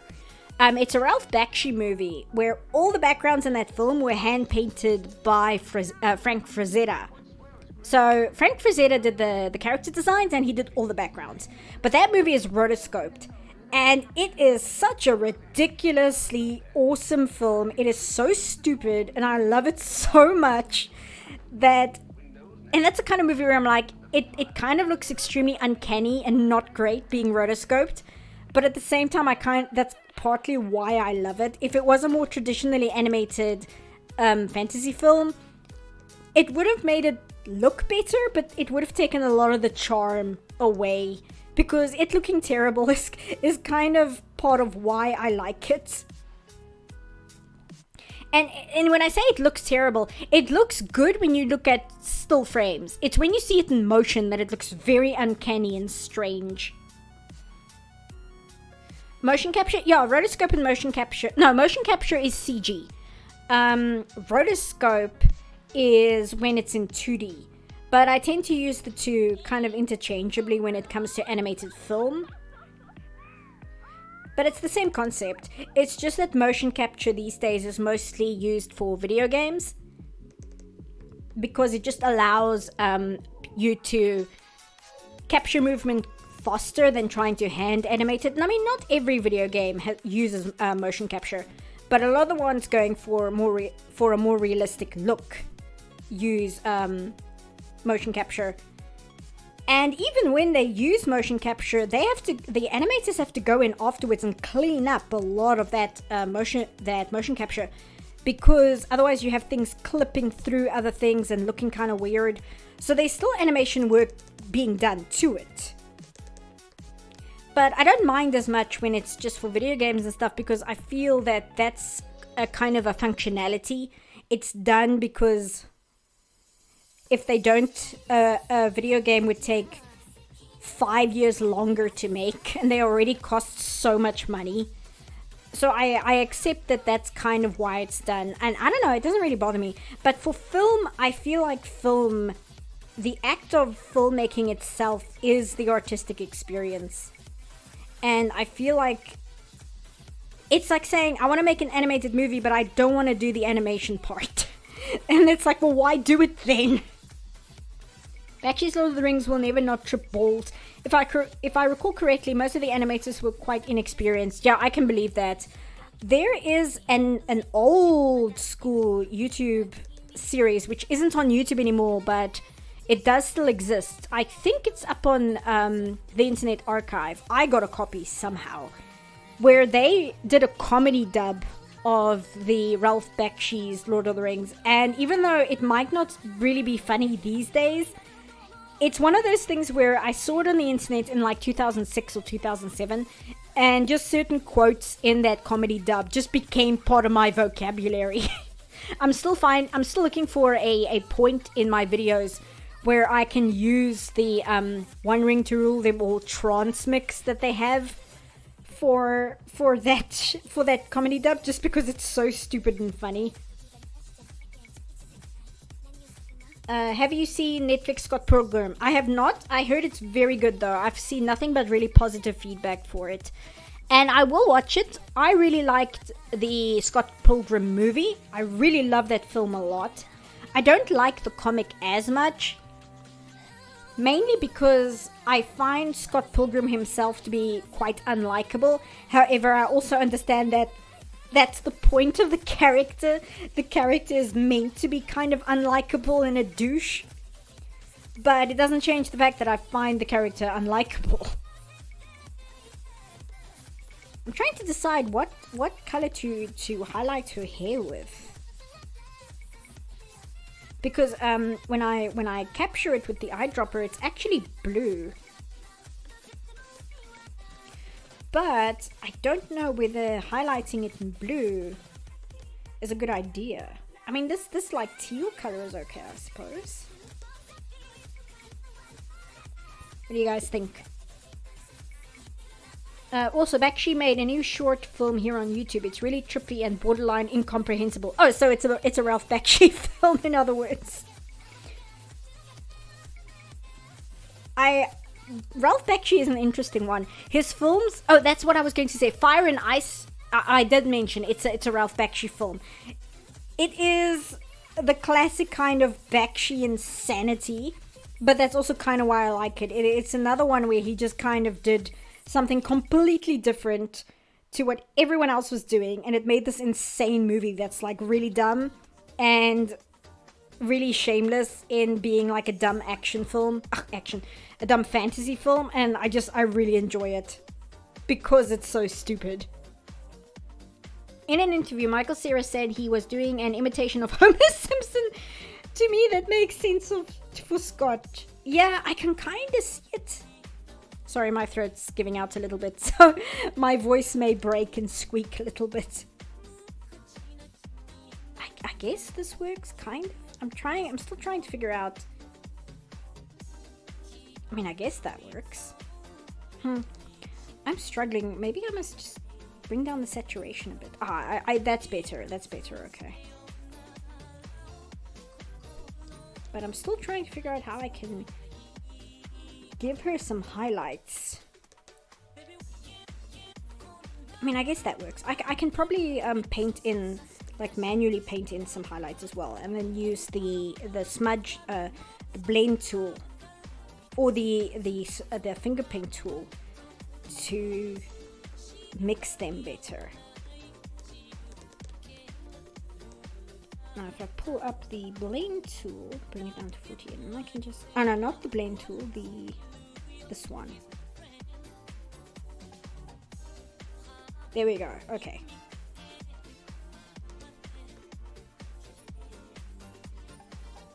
Do that.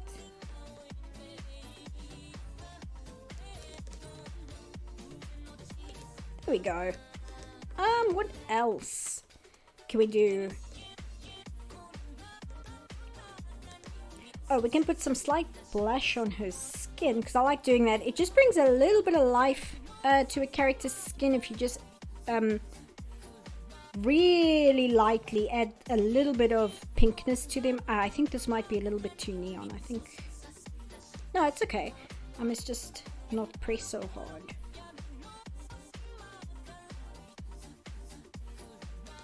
There we go. Just give it a slight tint, which brings out, it makes the skin just look a little bit more alive and not as dead, which is quite nice. What else? I think that's basically it.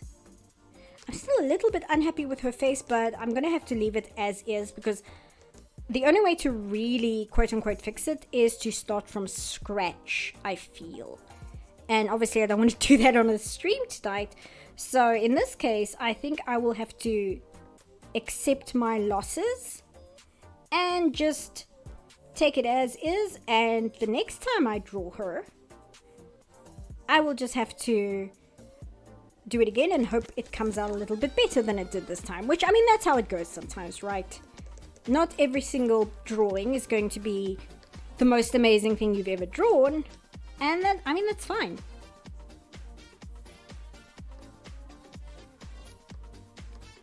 Do that. There we go. Let me crop her. Crop. There we go. So there we have Lois. Let's see what chat's up to. Rip Ramona's hair, by the way. That's too much bleaching. Yeah, I used to have my hair be pink, and I actually had to stop just because the bleaching process was damaging my hair too much. I would love to still have pink hair, but it's just not viable for the way my hair works. Hey, Sats! No shading on clothes? I mean, I could. We're finished a little bit early. My power goes out at midnight, but we are quite a bit away from midnight, so I guess I can spend some time. Just because normally I don't take this much. I don't go this far with the drawings on stream, but I finished this one a little bit sooner than usual, so we can do this. Turn off the visual so I can see what I'm doing.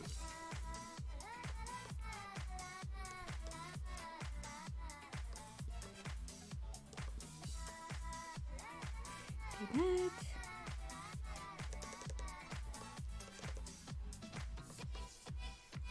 see. Any anime you are watching currently? The Ancient Magus Bride is reaching the climax of the season.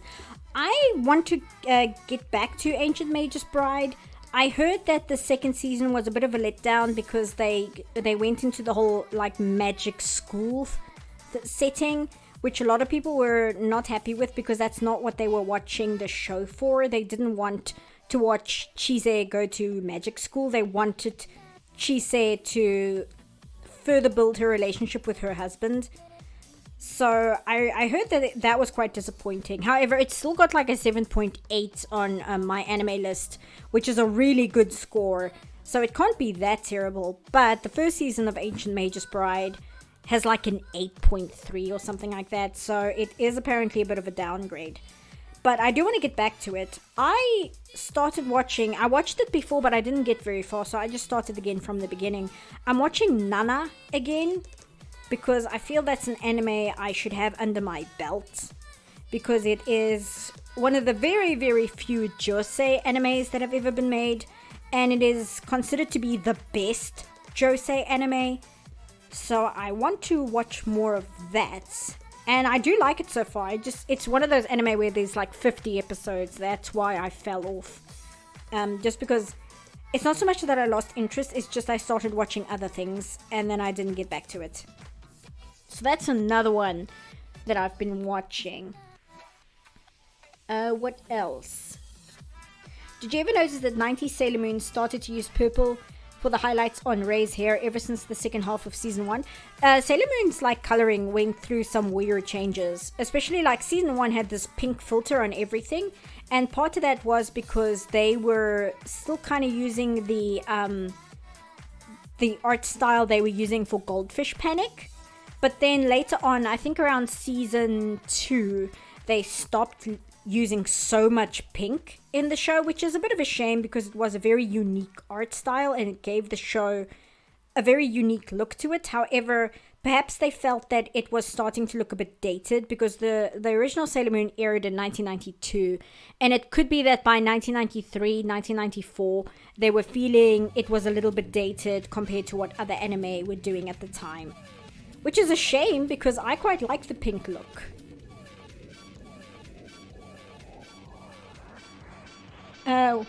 Everybody's talking about how do you pronounce that? Freyren.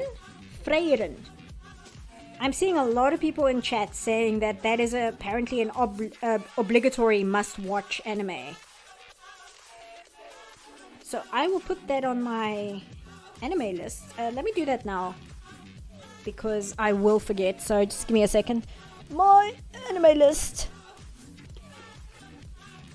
Lean forward where my laptop is. Freyren. Let me have a look. I'm not seeing it. It's recommending me Free, the swim club anime. That's what it's giving me as a result for that one. Free Run. Have you seen Bee and Puppycat? I saw the pilot many years ago. I still need to get to the show. For a while I was considering doing that as a review topic, but other things kept popping up, most specifically Velma. So I went with Velma instead. You wouldn't say must watch, but I would recommend. Let me just see how to spell it, because I'm struggling to find it here. Free Run. If I can't find it, I'll try and look for it. Here we go. Oh, this one. Soso no Friren. Beyond the Journey's End. Oh, it's got a 9.1. So I'm guessing. Oh, is this the one my friend? Yes, I think my friend told me about this one. Is this the one about the elf who has a very long lifespan, and then she kind of reminisces about the adventures she had with other adventurers throughout the years, and the fact that they aged much faster than she did. Is that the anime you guys are talking about? Yes? Okay. Yes, my friend was telling me about that anime as well. I think she either finished it or she put it on hold because she needed a break because it was making her too emotional. But yes, I am aware of it. I still need to watch it though. I'm very bad at like getting to things I need to watch most of the time because I'm watching YouTube or I'm watching like, sorry about that, I just clicked on my Clip Studio Paint, because I'm watching YouTube or I'm watching some other 5-hour essay video on some obscure topic which I don't have a personal investment in, but I'm like, yeah, I'll watch a 10-hour video about this topic that I'm not actually interested in. What else? How did they shade her clothes? Let's see. Well, they didn't really. She doesn't really have any shading on her clothes here, does she? I mean, I guess that's okay. I mean, she's in quite a long shot here. She's all the way over here. But they haven't really given her any shading. I mean, okay, I guess. I'll put some light shading on this top here, I suppose. It made me cry in the first 5 to 10 minutes. Yeah, that's the impression she gave me as well. She's like, this show is brilliant, but holy crap, is it a kick in the gut as in terms of emotion, which probably means that I'll really like it, because that's, you know, I like to emotionally torture myself to a certain degree. That's why I like Mass Effect so much, because so much of Mass Effect is just an emotional gut punch, like for 60 hours straight.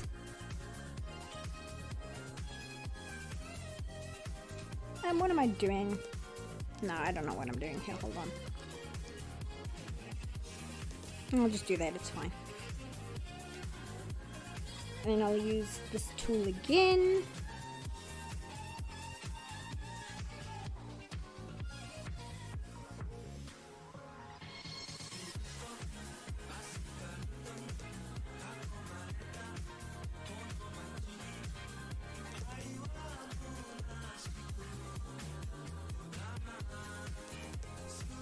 I mean, it's kind of muddy, but it'll have to do. I could do a better job, but I don't feel like it. I'll do the shading here. I started to watch some of your longer vids instead of continuing with any of the animes I'm currently watching. Yeah, that's usually what happens to me. I've been watching a lot of EFAP because I don't watch EFAP all the time, but when I do, I'll like have a bunch of EFAP I haven't gotten to yet, and then I'll binge watch all of them in a row. And I finished watching all of Ahsoka, and it made me realize I need to go back and watch them watch what's it called?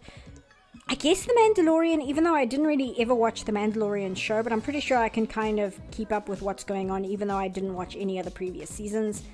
And I watched them react to the Obi-Wan show, but I genuinely can't remember anything that happened in that show and their reactions to it. Like, it's already left my brain completely, and I was paying attention when they were watching it. That's just a memory I don't have anymore. And then I need to watch, there was another Star Wars show they reacted to. I can't remember what it was though, but there's another one that they did that I also need to catch up on. Okay, we're almost at 10, so let me color the line art, and then I think I'll call it there. The only thing I know about The Mandalore is from KOTOR. I need to get back to playing KOTOR as well. I'm just playing Mass Effect for the 500th time. I need to play Baldur's Gate 3 as well. But again, I'm in Mass Effect hell at the moment. Speaking of which, Mass Effect is currently on a massive sale on Steam. So if you don't own Mass Effect, you should go to Steam after the stream is over and buy Mass Effect. Because it's my favorite games of all time. I got the tattoo 2 weeks ago, which I'm very happy with. So you should get it and play it if you haven't already. Because it is genuinely one of the best video game stories ever written. So you should go do that. But yes, I need to get to Baldur's Gate 3 at some stage as well. And I don't know if I'll do KOTOR first and then Baldur's Gate 3. Because Baldur's Gate 3, by the sounds of it, is hundreds upon hundreds of hours. And I'm not entirely sure how long KOTOR is, especially if you play the first and second one. And I hear the second one is the better one of the two. Half-Life was free last week. Half-Life was free for the Americans. It was unfortunately not free for me. However, I do currently have it sitting in my basket on Steam, as well as Skyrim, which is also on sale. But I'm trying to decide whether I want to spend the money on Skyrim. I mean, I can get the first Half-Life because it's like 7 rand, which is literally nothing. It's a few cents in American dollars. And I'm thinking of getting Skyrim because it's marked down from like 600 rand to literally 100 rand. But I don't know whether I want to spend the cash. Like, if that's a stupid way for me to spend my money, quite frankly. Because on the one hand, I have Skyrim on the PS3, which doesn't count because it means I can't mod it. I can't do anything with it. Whereas if I get it on PC, it's like Morrowind. I can just put an insane amount of mods on it and basically make the game do whatever I want. Even though I'm not... See, the thing is, I'm not the biggest fan of Skyrim because I love Morrowind so much. And Skyrim is just such a shocking downgrade from Morrowind in terms of world building and just lore. It's so underwhelming in comparison. Oblivion 2, I think Oblivion even more so. But that's kind of why I am reluctant to spend the money on Skyrim, because it's like... yeah, it's you can do a lot in Skyrim, but I mean, it's not Morrowind. What do you think will happen with the new Ghibli movie? Apparently it's out, and I've seen people say it's very good. So, I don't know more beyond that. I've just heard that it's finished, and it's apparently very good. And that's as much as I know. I don't know if it'll come to Netflix or anything. I don't know where it'll go on this streaming hellscape we're all forced to live in at this moment. But I'm excited to see it. I'm interested to see what Miyazaki has done with it. Like I said, I've heard good things about it.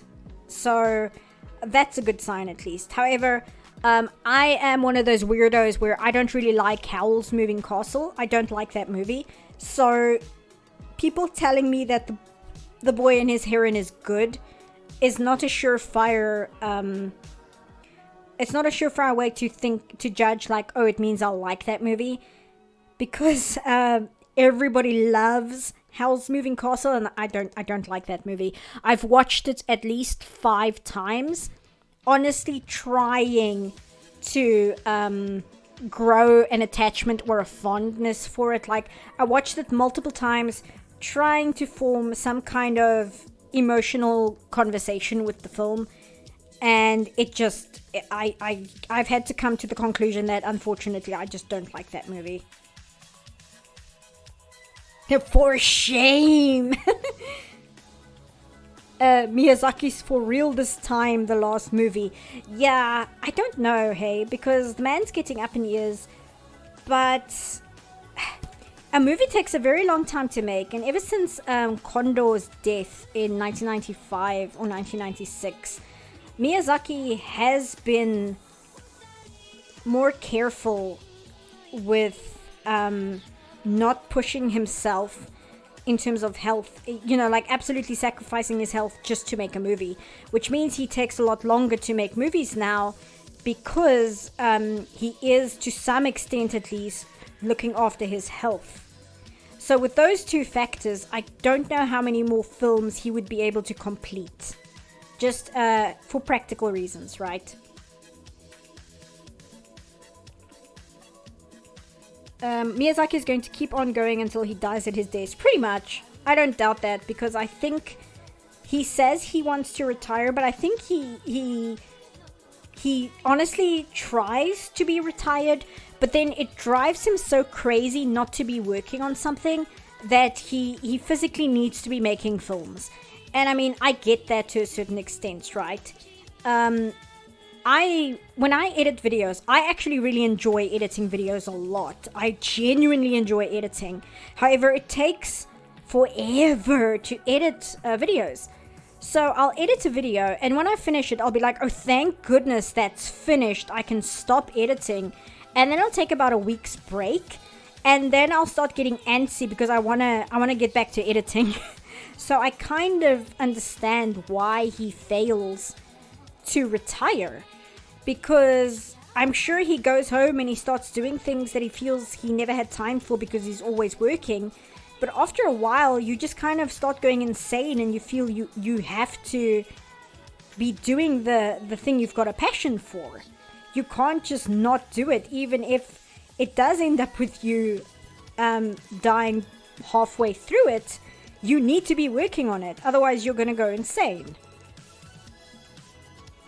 I've never seen Howl's Moving Castle, but my favorite Miyazaki movie will always be Porco Rosso. Porco Rosso is really good.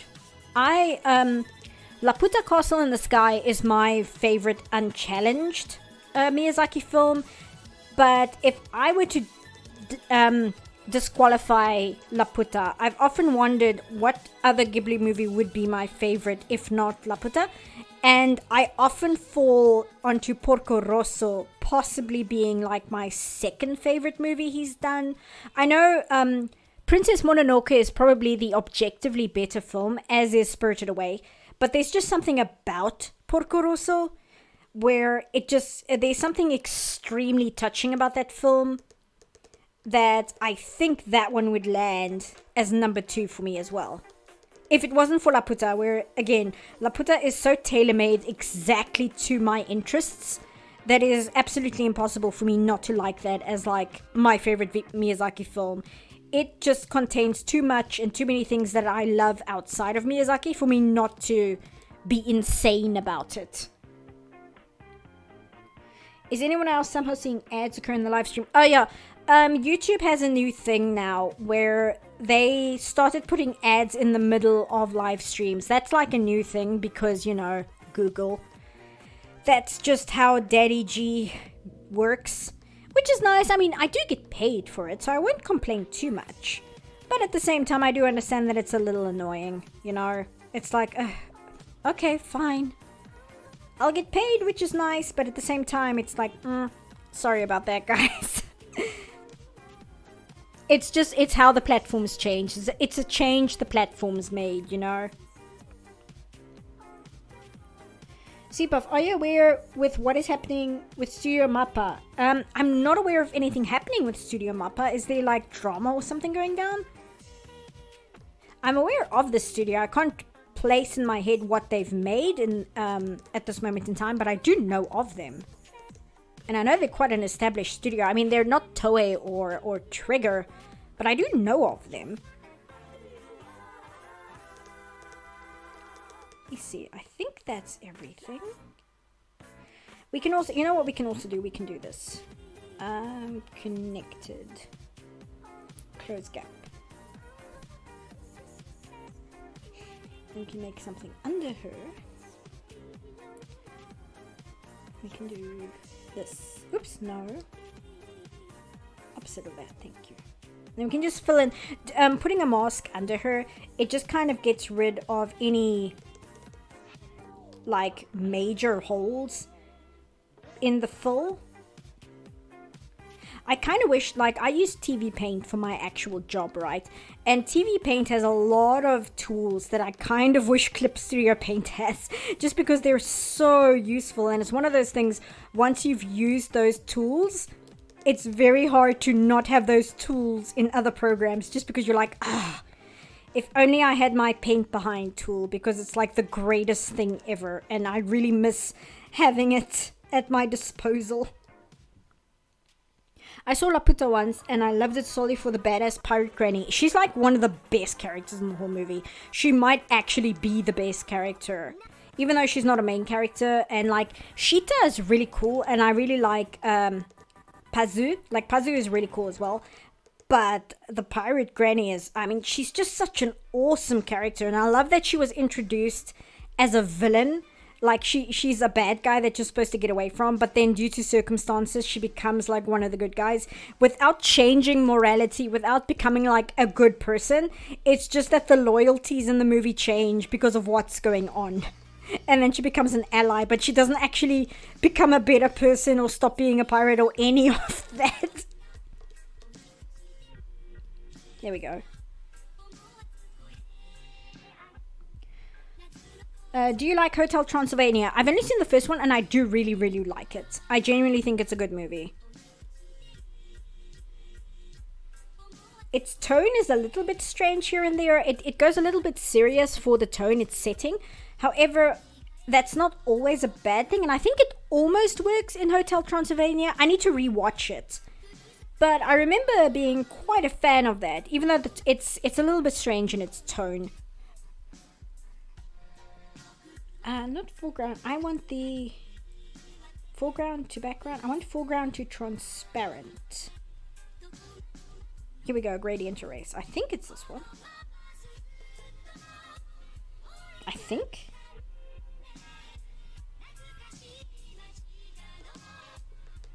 Hold on. Oh, okay, I just had it at a color that was too light.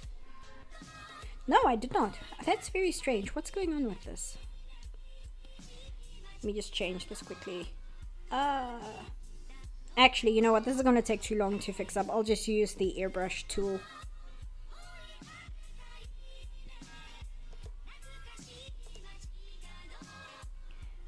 A little lighter. There we go. And then this one.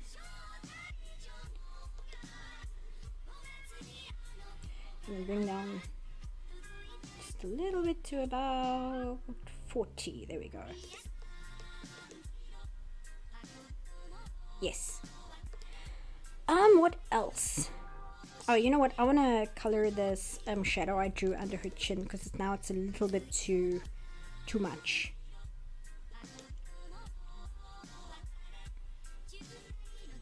What are your thoughts on If Has-Been Hotel and or Hell of a Boss? I haven't really I've seen Has-Been Hotel.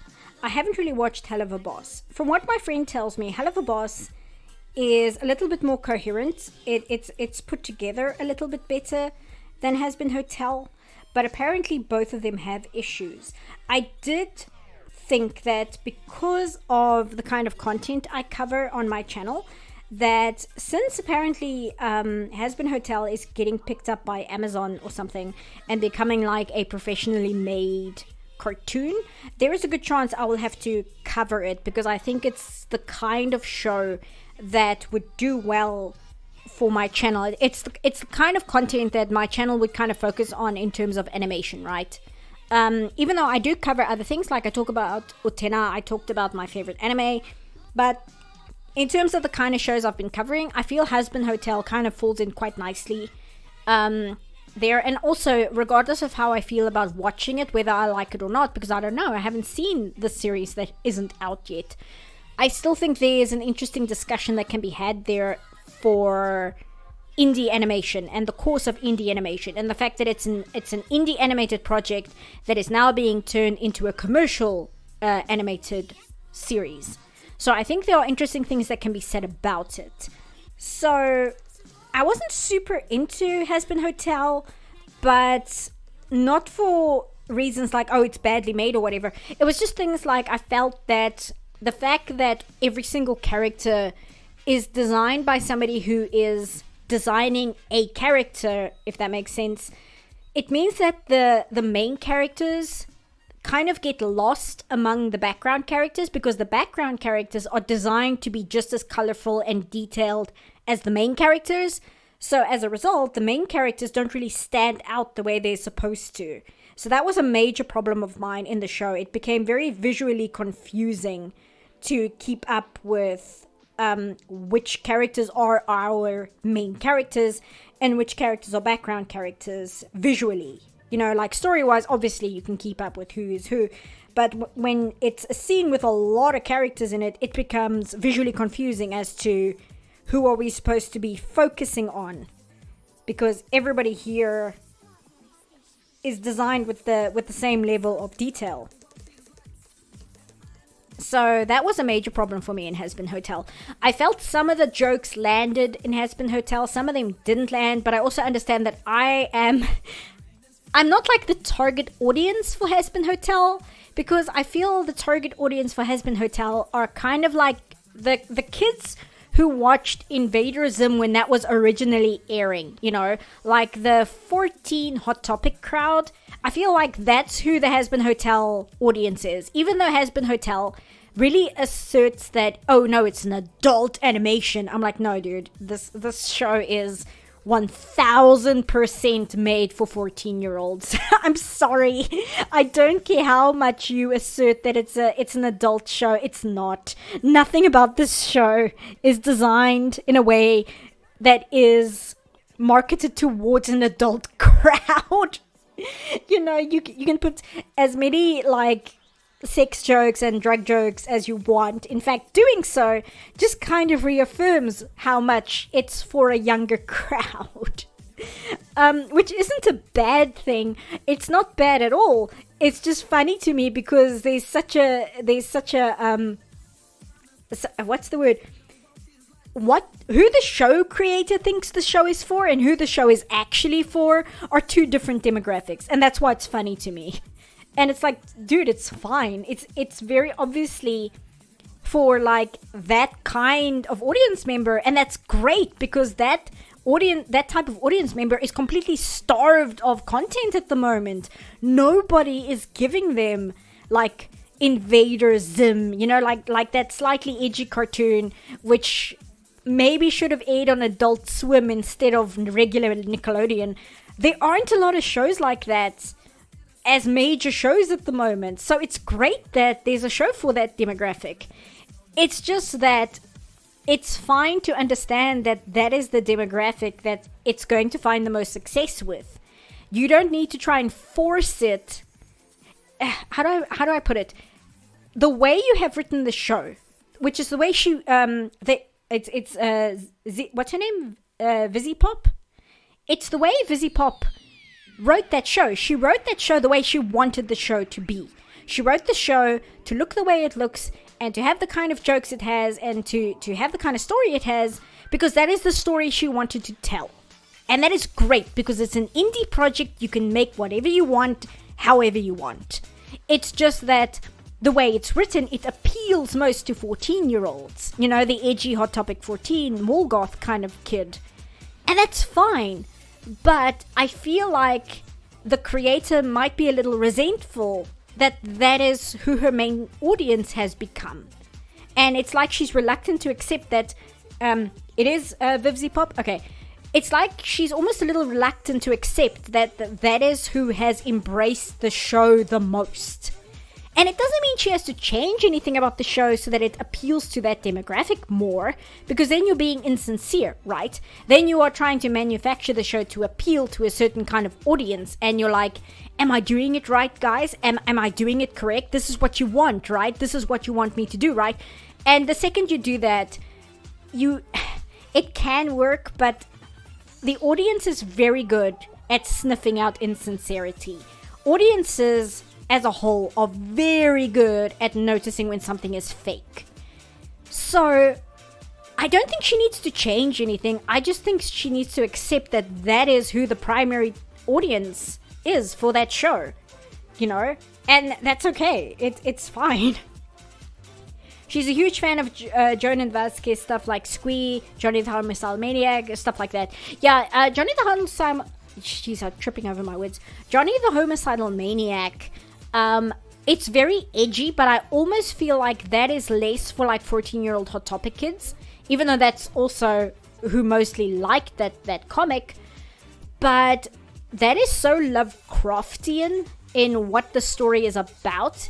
There's almost a little bit more to it, right? It's not like Invader Zim. Like Invader Zim and Squee are very much for the 14-year-old Hot Topic audience, whereas Johnny the Homicidal Maniac, it kind of falls into accidentally also being for that audience, but it does have a little bit more going on with its story. You know, in terms of the whole Lovecraftian aspect and the eldritch horror god that Johnny is trying to appease. And its satirical looks at society as a whole, even though it's quite edgy, it is trying to say something which is a little bit more elevated than just being for the Hot Topic crowd. Two of Has Been Hotel's inspirations were internet cartoons and horror shows like Invader Zim and Billy and Mandy. Yeah, that makes sense. I wasn't a big fan of Billy and Mandy when it was airing. mostly because I was and am a big Invader Zim fan, and Mandy drove me crazy because Gaz in Invader Zim I felt was a genuine goth girl, right? Gaz in Invader Zim is a genuinely terrifying little girl with really terrifying powers who you don't want to piss off. But Mandy always felt like she was trying very hard to act like she was like that. You know, it felt try hard with Mandy. I never believed that that's who she was. I believed that that's who she was, very desperate to make us think she is. So, I wasn't a big fan of Billy and Mandy. I did like Grimm, but he's such a punching bag in the cartoon. He doesn't really save the cartoon because the cartoon is just so awful to him. And for no reason, really. I don't know. It just didn't work for me. A lot of Billy and Mandy didn't work for me.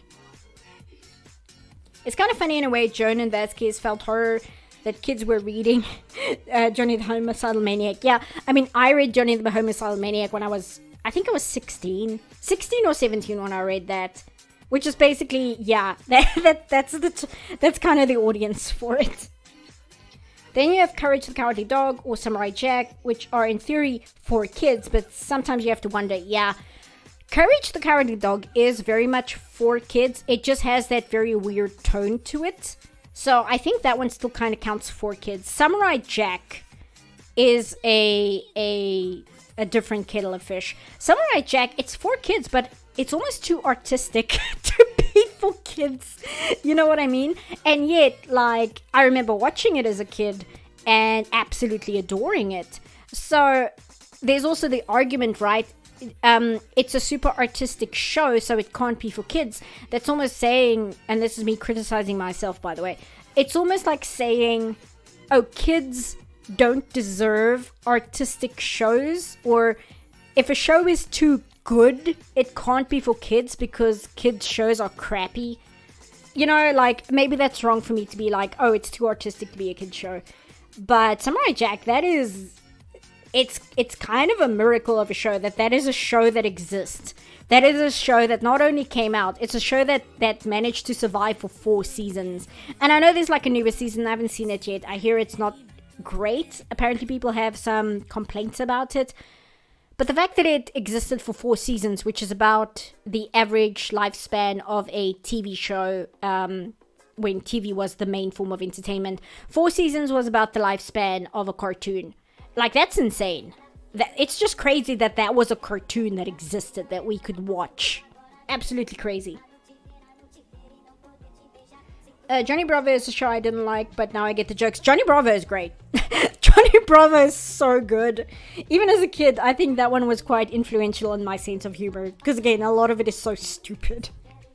The main difference between something being for kids and for adults is how simple the message is. I mean, no, I think it is more, not that the message is simple, it is the delivery of the message. But then you also get the trap of all shows, especially for children, need to have a message. Because I mean, Invader Zim doesn't have a message. Invader Zim has 0 messages. It's not trying to teach you anything.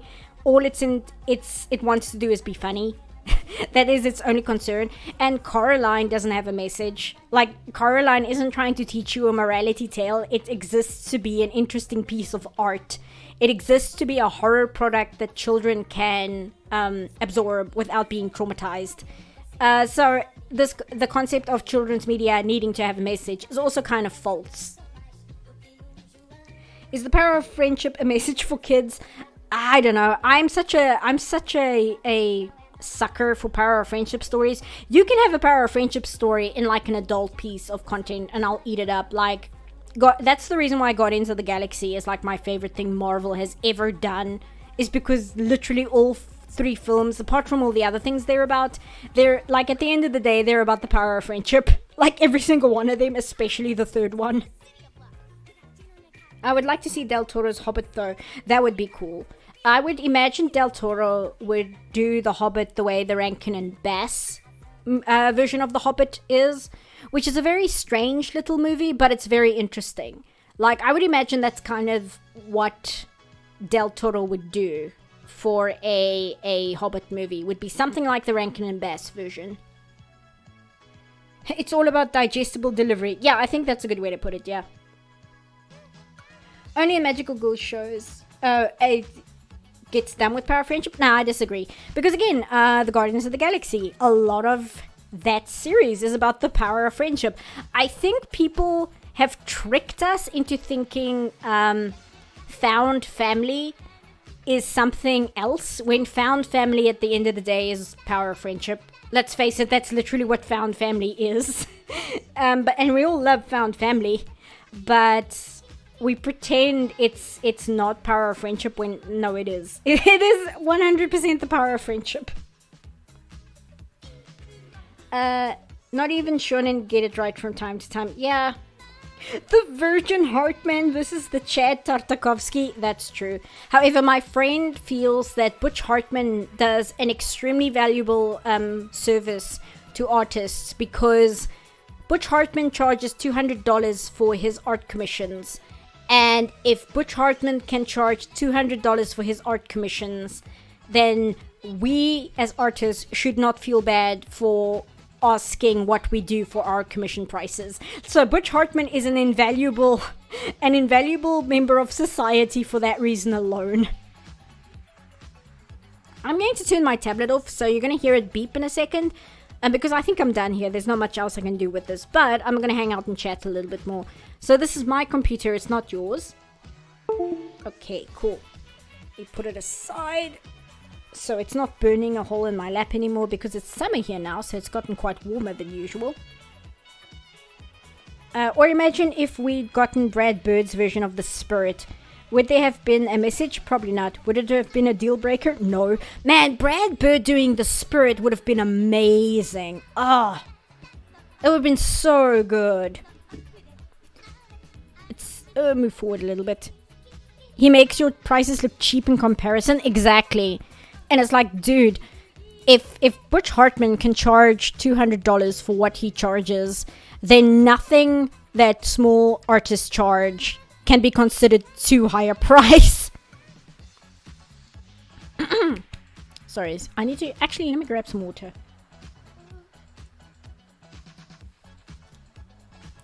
Wait, we hate Butch Hartman here? Why so? Oh, dude, how much time do you have? How much time do you have for me to explain everything wrong about Butch Hartman?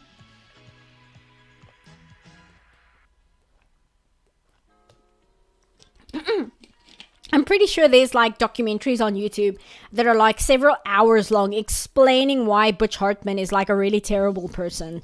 Like genuinely a horrible person. He made good shows. He did make good shows. Fairly Odd Parents for a good few seasons is amazing. Danny Phantom, I had issues with the final season, but it's a pretty damn good show. It's really not bad. And I know he did another one that was also pretty good, but I can't remember what its name is. But he's done good stuff. It's not that his products are bad. It's just that he, as a human being, is a terrible person. Like, genuinely awful. CPuff, this is a very necessary question. Have you read Kill 6 Billion Demons? I have not, but that name means I probably should. Butch Hartman was someone I used to know. Do you mean like the song, or do you mean like actually? Danny Phantom still has an active fandom. The Danny Phantom fandom is like one of the best fandoms. I'm not part of it, but they pass by my dash on Tumblr every now and then. They are genuinely like one of the most dedicated fandoms out there. And they are one of those fandoms where they took Danny Phantom and everything they've done in the fandom in terms of fanfiction and art and headcanons are far more interesting and much better than anything Butch Hartman himself has ever done with the character. Bunsen is a beast is really bad. Yeah, I heard that one's quite bad. Everything kind of after Danny Phantom, for what I've heard, is just terrible. But yeah, why is... has Butch even created anything good in the last 18 years? No, he has not. The early seasons of Odd Parents have some peak surrealism. The issue is that the later seasons were the ones getting the exposure. Yeah, it's kind of the problem that a lot of cartoons have when they go on too long. But at the same time, I don't feel that's a valid criticism, because apparently SpongeBob has bounced back. Like, the newer episodes of SpongeBob have really regained a lot of what made the older seasons good. And I heard that even The Simpsons is doing quite well in its newer seasons, which is shocking to hear, that somehow The Simpsons have become good again. Have I seen The Amazing World of Gumball? I've only seen 1 or 2 episodes, but I have seen quite a bit of it. Butch needs to retire. Does he count as retired at the moment? I mean, he still shows his face on YouTube, so I guess no. He should get off YouTube. He should just go away, quite frankly. Bitch is just so bad. You're thinking of Dan Schneider, who had a madly talented writing staff but wasn't particularly funny himself. And then his issues came out. Oh yeah, let's not talk about Dan Schneider, please. That's a very, very upsetting topic. No, but Butch Hartman is also quite bad. Like, really bad. And it's difficult because I could go into like all the reasons why, but I would be talking off the top of my head and I might get some information wrong. And it's the kind of information that you really can't get wrong because it's really serious things. Like, he tried to launch, he did a Kickstarter campaign because he wanted to start a streaming service, which was purely, like, he marketed it as family values. And then it came out what he actually wanted to do was a Christian religious focused streaming service, but he wasn't selling it as such because he knew people wouldn't give him money if he said that's what he was trying to do. And then it came out like the very, very strange religious sect that he's part of. And he's one of those people where he thinks autism is something that you need to cure, and specifically he thinks you should cure it through prayer. And he thinks, like, he doesn't believe in trans people. He doesn't think that's a real thing. He is homophobic, like really bad stuff, right? It's not like, oh, he was mean to a fan, or oh, he made a problematic tweet 10 years ago. No, these are like genuinely terrible, terrible things. There's like an entire story, which I'm not going to recount on stream, which is just awful to do with the church and that he's part of. And it is insane. And it's not like a Christian church. It's like a different branch that's like borderline cultish, like kind of like Scientology, but not. But it's like kind of like Mormonism. It's that kind of thing. Like, it's that kind of realm, right? But again, I don't want to try and recount the information when I don't have it in front of me, because I'm going to get some facts wrong. And because it's such a serious topic, I can't like recount the information if I am not 100% sure of what I'm talking about, because it is such a serious topic. Anyway, point is, he's a terrible person. Like, he is an objectively terrible person. Don Bluth is a Mormon, but it doesn't affect the movies he made. Yeah, I think it's because he did the correct thing, where he just completely kept his personal beliefs separate from the stories he wanted to tell. And his religion is completely coincidental to the films he made, because his motivations for making the films he made was because he wanted to make movies that he felt were what Disney made back in their golden age. And he was not happy with what Disney was doing while he was working there. So he made his own studio and took some of the best talent to try and make animated films the way he felt Disney used to when they were at their best. Like, that is why Don Bluth made animated movies. That was his motivation. And the fact that he's a Mormon has nothing to do with it, right? And the man, as far as I can tell, has not let his religious beliefs like impact the writing of his films in any way, which is incredible.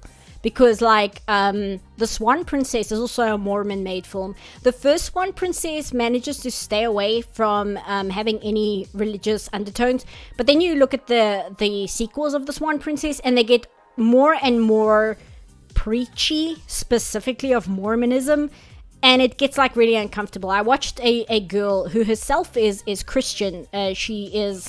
She's like a member of her church. She's an active member of her church and such. She does like art art classes and stuff as part of her church, and she ragged into how terrible the Swan Princess movies are, specifically from a religious angle. It was a fascinating video because she just tore those movies apart with how bad they are in terms of how toxic their message is. It was fascinating to watch because that's like so alien to from my perspective, right? Really, really interesting. It's on YouTube somewhere. Highly recommend that. Laura Crone, is that her name? Like, genuinely highly recommend that. Really interesting, and it like really taught me a lot about the film, like the Swan Princess films themselves and the people who made them and their intention and all kinds of things like that. And it sucks, right?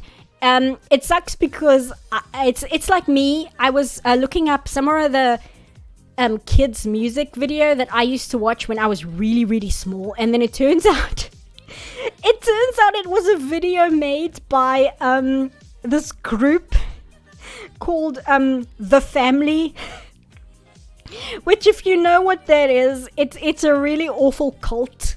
It's a really horrible cult, and they made a bunch of videos in the 80s, and like this movie that I grew up with that has like a lot of nostalgia for me is like a piece of cult material. It's so terrible that that's a thing, and like finding it funny is all I can do to cope with that's like a big part of my childhood. Because you can't tell, you can kind of tell watching the movie, but you also can't. Like me telling you, oh, it's a piece of cult media, and then watching it, you're like, oh, that makes sense. But if you didn't know, you'd just be like, this is kind of weird. What a disaster. But my point is, that's like the Swan Princess, right? You watch it as a kid and you really love that movie, and then you find out the people who made it aren't great, and then you're like, well, that doesn't change the fact that it was a big part of my childhood. I can't undo that. But oh well. I think it's a good watch just to gauge their beliefs and then point and laugh and then cry because people believe in it genuinely. Yeah, you got to be careful in exposing yourself to things like that, though. Like I said, I was talking earlier about being a proponent for not banning things just willy-nilly. And I think that in this case, I don't think it's like the things, these, like the video that the family made that I watched as a child. I don't think they should be distributed willy-nilly just because the intention behind the video is nefarious. But I don't think it's something that should be banned. I feel like it should just be presented and like given context. Hey, just a heads up, the people who made this are really terrible people, and their reasons for making this is very suspect. Just be aware of that when you watch it. Yeah, you know, just kind of get the context for it so that you understand where it's coming from, and then, you know, watch it from that perspective. That's kind of what I feel. But then there are other things where I'm like, no, this should just not exist. I'm sorry. What about Happy Science, the one Japanese cult that makes anime? Oh, let's not get into cults too much because I don't want this video to get demonetized.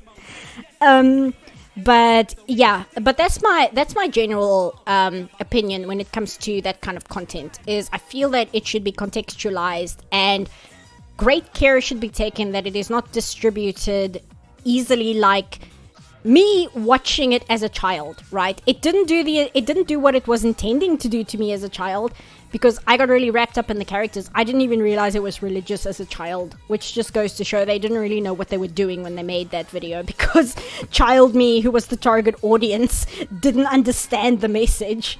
But I do feel that just putting it into context and putting it out there and saying, hey, this is what it is important, right? It's important to have that media so that you can reference it and understand what it's trying to do. And even just from like sitting back and going, wow, that's fascinating that this is a thing. I mean, you don't even have to write an entire essay about what it's about, what it's trying to say, what its impact is. It's just enough to be like, wow, that's really crazy that that's a thing that exists. Take the cult discussion to Tumblr Live. No one would check there. They're getting rid of Tumblr Live, thankfully, though. Although Tumblr Live doesn't exist for me because we're not part of the EU, but a lot of the choices that the EU makes in terms of internet safety, we kind of end up getting. So we don't get Tumblr Live because it is considered not safe by the EU or something to do with that. The EU doesn't like it, so we don't get it, basically.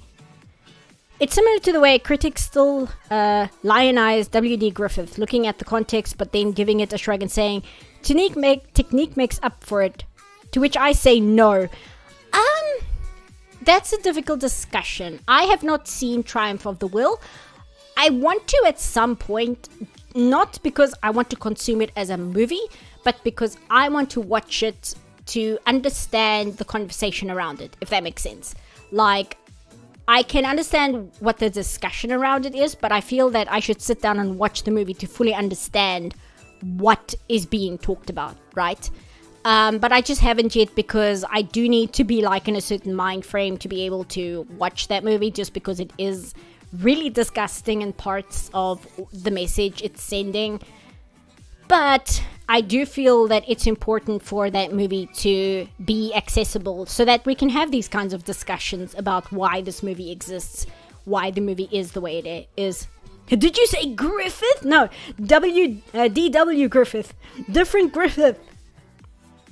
It's very funny when the EU bullies Apple and Microsoft. It's very funny.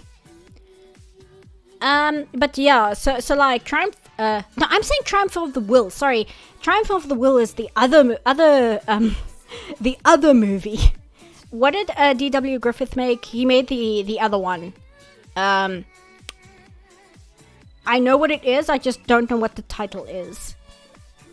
Let me just knock my phone against the table. Let me just double check what it is. Triumph of the Will is the other one, which is also same concept.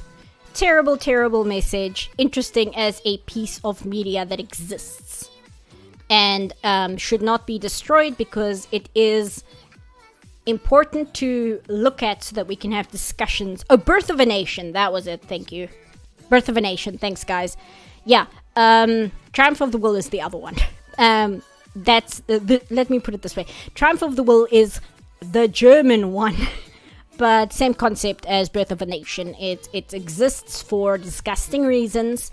But Triumph of the Will is interesting though because a lot of it's a documentary and a lot of the filming techniques that it pioneered ended up being staples in terms of cinematography later in cinema.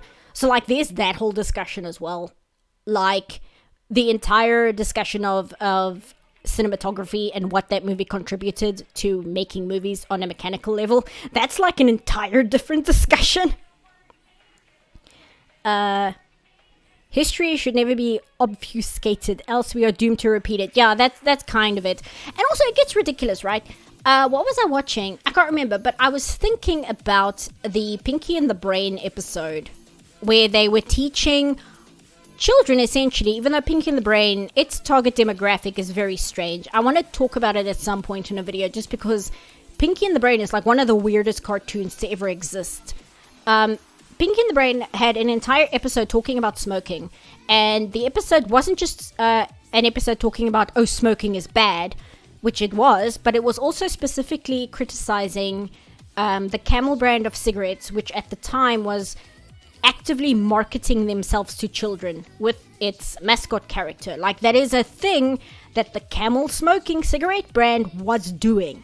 So Pinky and the Brain has an entire episode illustrating how terrible this is. It's a complete tear apart of the predatory practices of the cigarette company to market itself towards children. That is what the episode is about. It is deeply critical of that. But that episode will never really air on television because it features characters smoking. And like you get to that kind of insanity where the anti-smoking cartoon doesn't get shown to children because it shows characters smoking. You know what I mean? Like, that's the level of insanity we reach sometimes when it comes to censorship and things, where, oh, the thing this cartoon is criticizing is bad, so we can't show it. It's insane. It's really insane. Like I said, at some point I want to talk about Pinky and the Brain in the video, because I could ramble on about that show forever. I don't know if anybody would watch it or find it interesting, because it's like a cartoon from the 90s that's like an offshoot of Animaniacs. So I don't know how interested people would be, but that show is fascinating.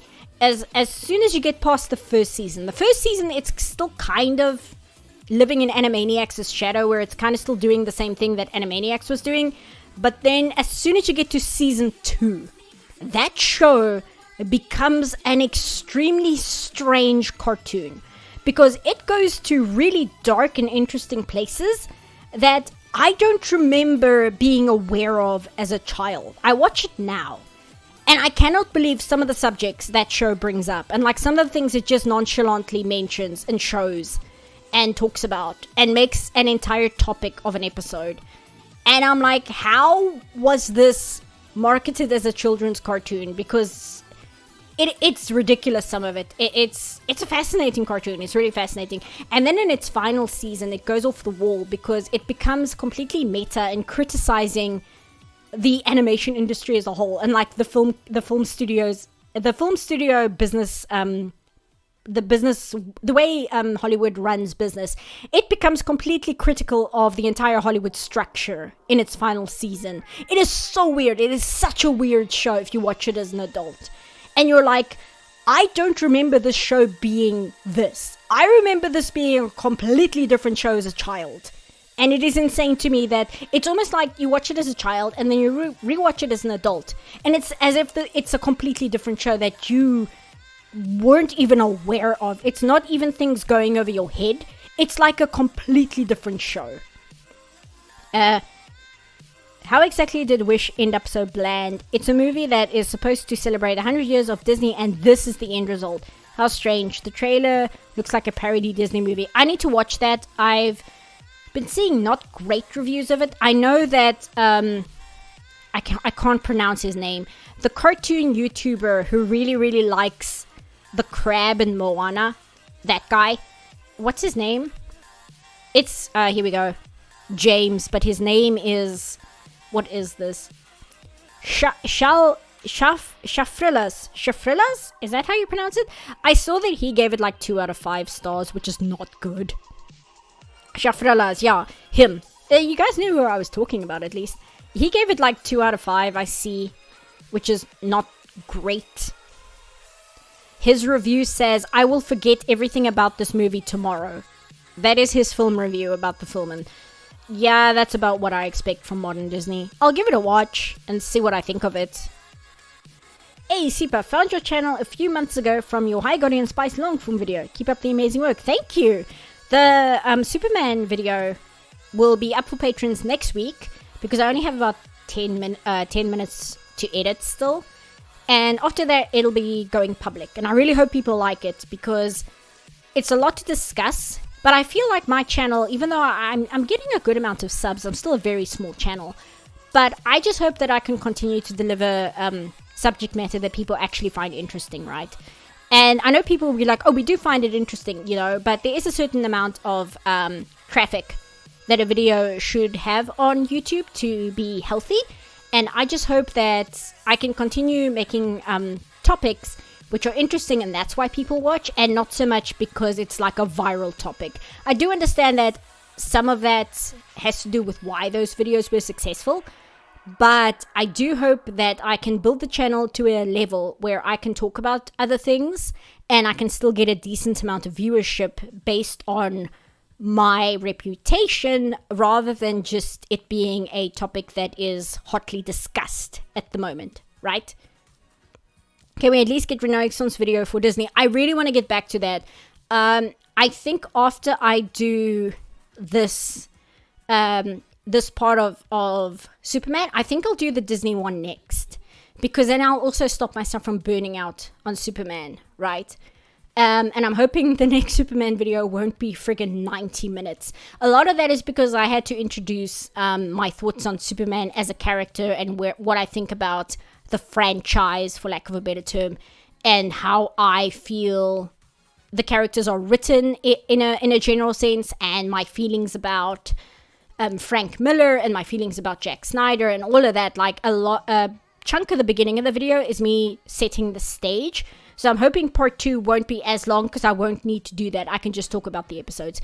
But I think maybe I'll do the Disney after that, because I know even though the Disney videos didn't do great, I do know a lot of people have been waiting for the next part, especially because, you know, we are getting right into the Renaissance. The next part of the Disney videos will be Little Mermaid, and then, you know, Beauty and the Beast, Aladdin, The Lion King, Pocahontas, like all of those are going to be in the next part. So I know that's why a lot of people are chewing at the bit for me to get to the next part. You got me no matter what you make. Oh, thank you. Like I said, I do understand that some of my traffic on my videos have been because they were hotly discussed topics.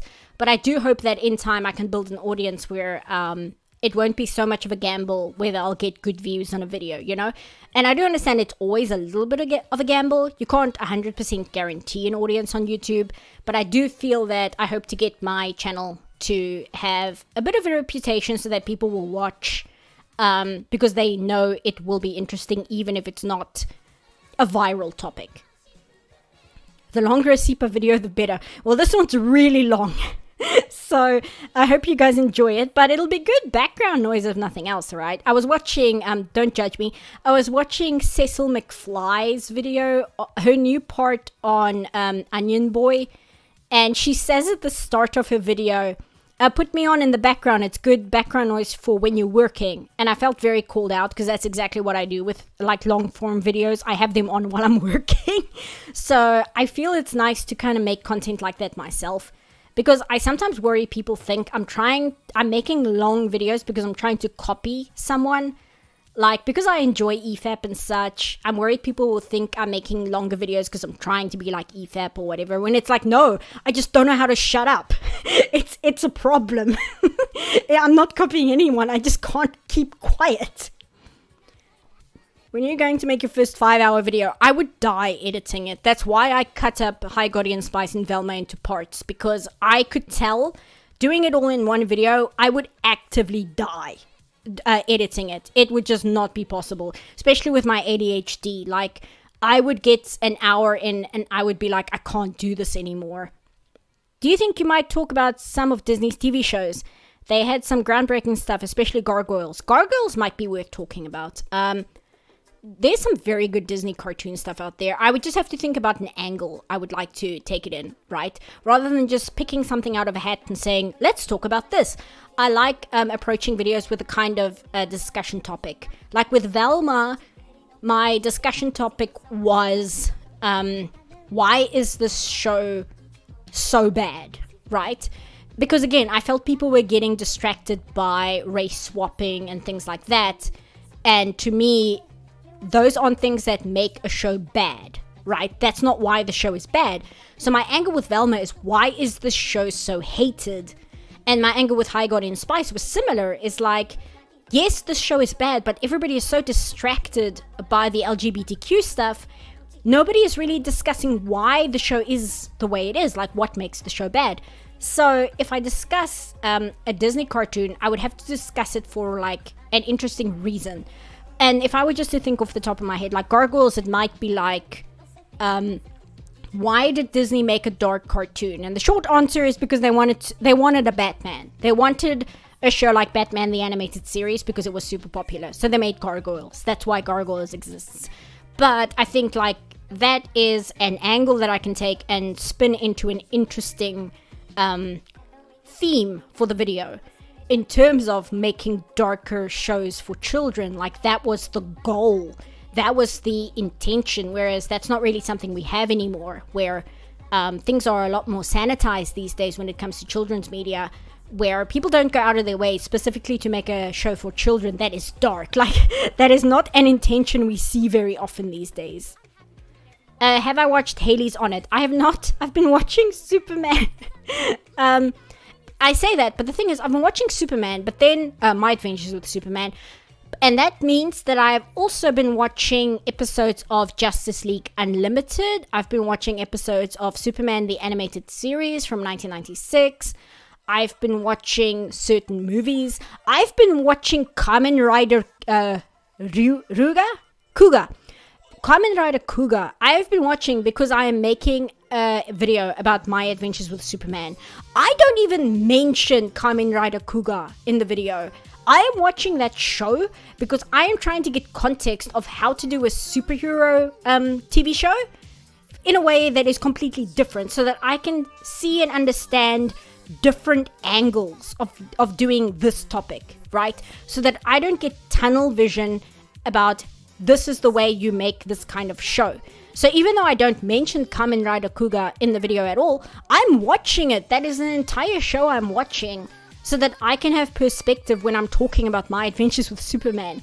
So yeah, it's not just I'm watching my adventures with Superman, it's I'm watching all these adjacent shows at the same time just to kind of get perspective and context or a different view of things. Like Kamen Rider Kuga is very good, by the way. I highly recommend Kamen Rider Kuga. It is so good.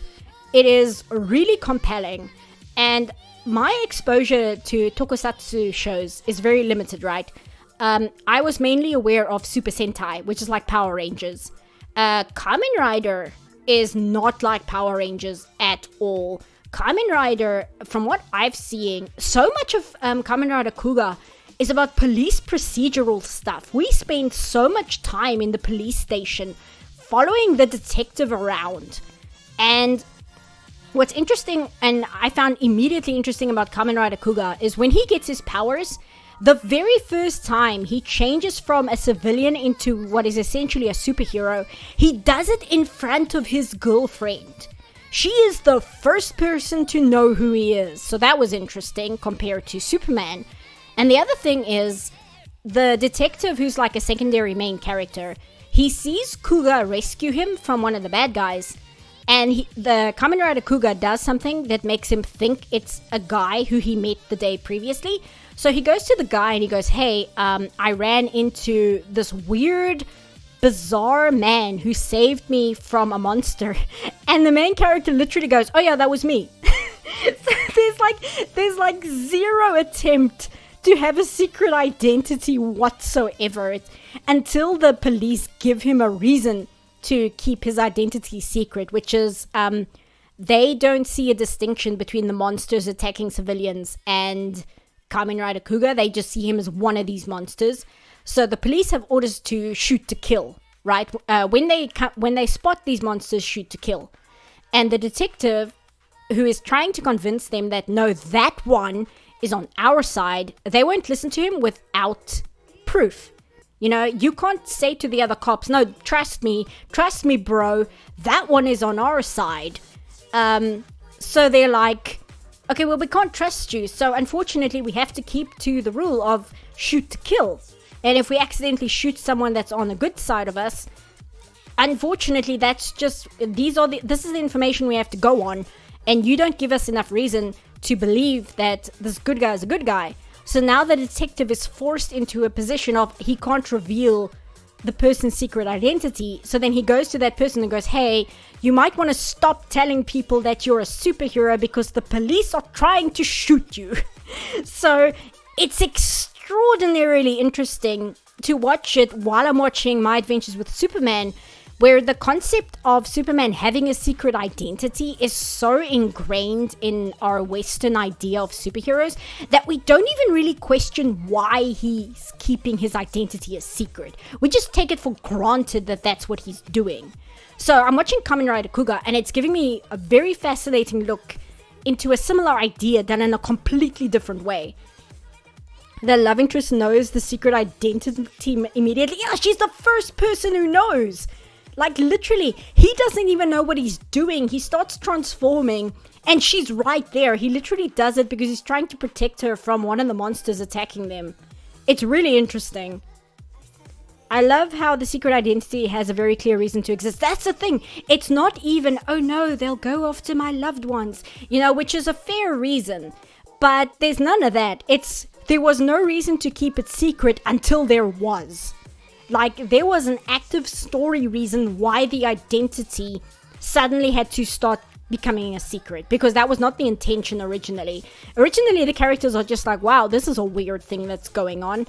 And then the detective being on their side is like, hey, we've got an issue. But Kamen Rider, the reason it's called that because Kamen means mask. Kamen Rider is a masked superhero who rides a motorcycle. That is the gimmick. And the detective can't help him because the police are technically on orders to shoot him on sight. But at the same time, the police detective gifts him a prototype motorcycle that the cops were going to use, but it's too expensive. So they only have a prototype motorcycle that he then gifts to Kamen Rider to kind of help him, because at least he understands that Kamen Rider and him as the police are working towards the same goal of getting rid of the bad guys. Like, there's all these really fascinating things happening. So it's an entire show I'm watching for my adventures with Superman. Despite not mentioning it, it's not going to really get into the script unless I can find a way to mention it. But that's something I'm watching on the side. I'm watching Justice League Unlimited here and there. I'm not watching it back to back just because I'm watching so many things. I watched some of the Fleischer Superman stuff as well. They're fun. And I like Fleischer. It's fun to see like their version of Superman. It's really cheesy, but it's cool. I appreciate it for what it is. I feel like The Incredibles kind of explore the secret identity thing on a surface level. Yeah, I think The Incredibles does, but I think The Incredibles also still kind of takes it for granted that everybody understands why they're keeping secret identities secret, right? Like, they just accept, oh, you guys know why we've all got secret identities. You know, we don't need to go into it too much. Whereas Kamen Rider Kuga, like, the concept of secret identity doesn't even become a thing to think about until events in the show force characters to make it something they now have to think about, which is fascinating. Again, it made me realize how much we take for granted the concept of the secret identity, which I never would have thought about if I hadn't watched it. So, really interesting, really like it. Highly recommended. Unfortunately, I can't link where to watch it because Tokusatsu is not easily available legally. Oh no, you know what? It's on Tubi. If you have access to Tubi, Kamen Rider Kuga is on Tubi. I unfortunately no longer have access to Tubi. They locked my country out. I used to be able to watch things on Tubi, and then they just decided one day I'm not allowed to anymore. But if you've got Tubi, that's where you can watch Kamen Rider Kuga. It's really good. Highly recommended. I've never watched any other Kamen Rider before. I will watch the older ones as well. I just wanted to go for this one because from what I heard, it's really fun because the characters are really interesting and complex. And it's a show, the way that it was described to me, as somebody just said to me, it's a show that makes you want to be a better person. When you watch Kamen Rider Kuga, you actively want to be a good person because that's the feeling it gives you. I don't want to drag you down the Kamen Rider rabbit hole, but I'd recommend either Kamen Rider W, Kamen Rider Drive, and Kamen Rider 01, especially W. Man, I'm going to be watching so much Kamen Rider. Like, I knew I'd be into it because I like Godzilla, but more importantly, I like Gamera. I think Gamera is really fun. So I already knew that Kamen Rider would be something I might be interested in. So I'm very happy to see it's got a slightly older audience target than Super Sentai, because Super Sentai is fun, but Super Sentai very much is for children, so it's a little bit cheesier, it's a little bit sillier, and I'm very happy to see Kamen Rider is more for like teenagers, which means it's got a little bit more meat to it. I do want to watch Super Sentai Car Ranger, and that's because Car Ranger is a parody of Super Sentai, and it's just stupid. It's really stupid and ridiculous.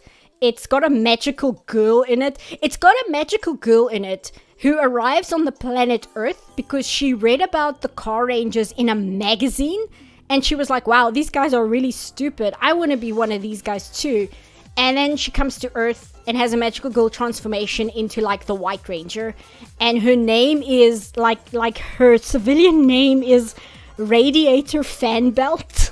And I'm like, okay, I need to watch this show. This is amazing. Mass Effect when? Not at the moment. I really want to get back to it. My power is garbage at the moment. My electricity is going out at midnight in an hour. My electricity was out between 4 o'clock in the afternoon until 6 o'clock in the afternoon. And then I had supper. And then I set up for stream. I started streaming at 8. It is now 11. And in an hour, the power is going out again. So at the moment, Mass Effect, unfortunately, is not really on the table right now, which makes me very sad. I really want to get back to it. I really want to play more with you guys. It's just that takes it can take like 5 to 6 hours. So I need like a good chunk of electricity to sit down and play. If you want Darker Sentai Time Ranger is amazing, okay. Toei is horrendous with making their live action stuff available overseas. Yeah, Toei is just horrendous in general.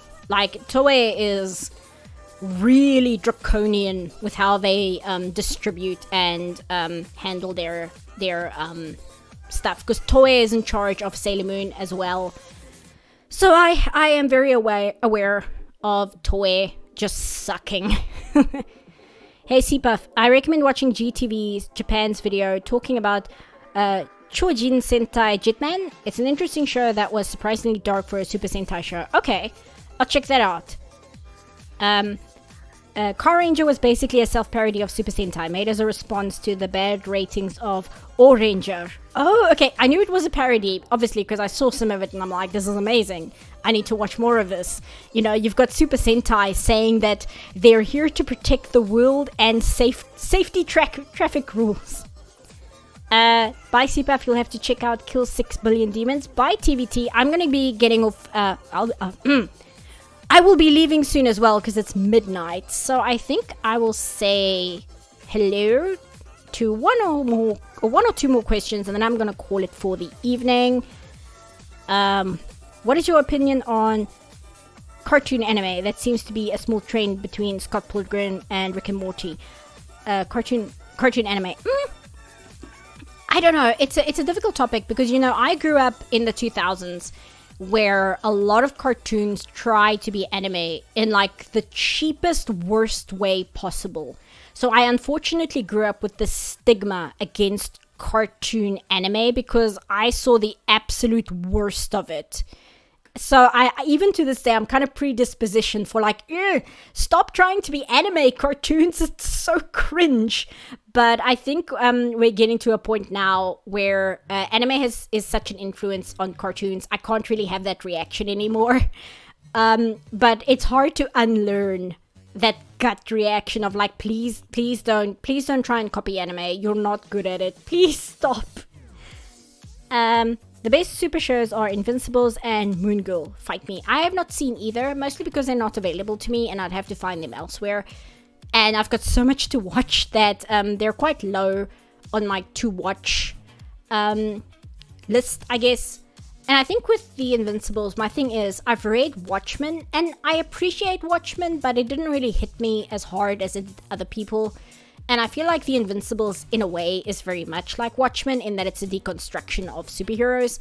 So I'm not like super eager to watch it just because I'm like, well, I mean, Watchmen was okay, but I don't know if I want to consume more media in that vein just because I've got other things I'm more interested in. Like I would rather watch Kamen Rider Kuga and Car Ranger. In your opinion, what is the easiest part of doing animation? It's difficult because I would say, because what I do is I do ink and paint, right? At the moment, at least.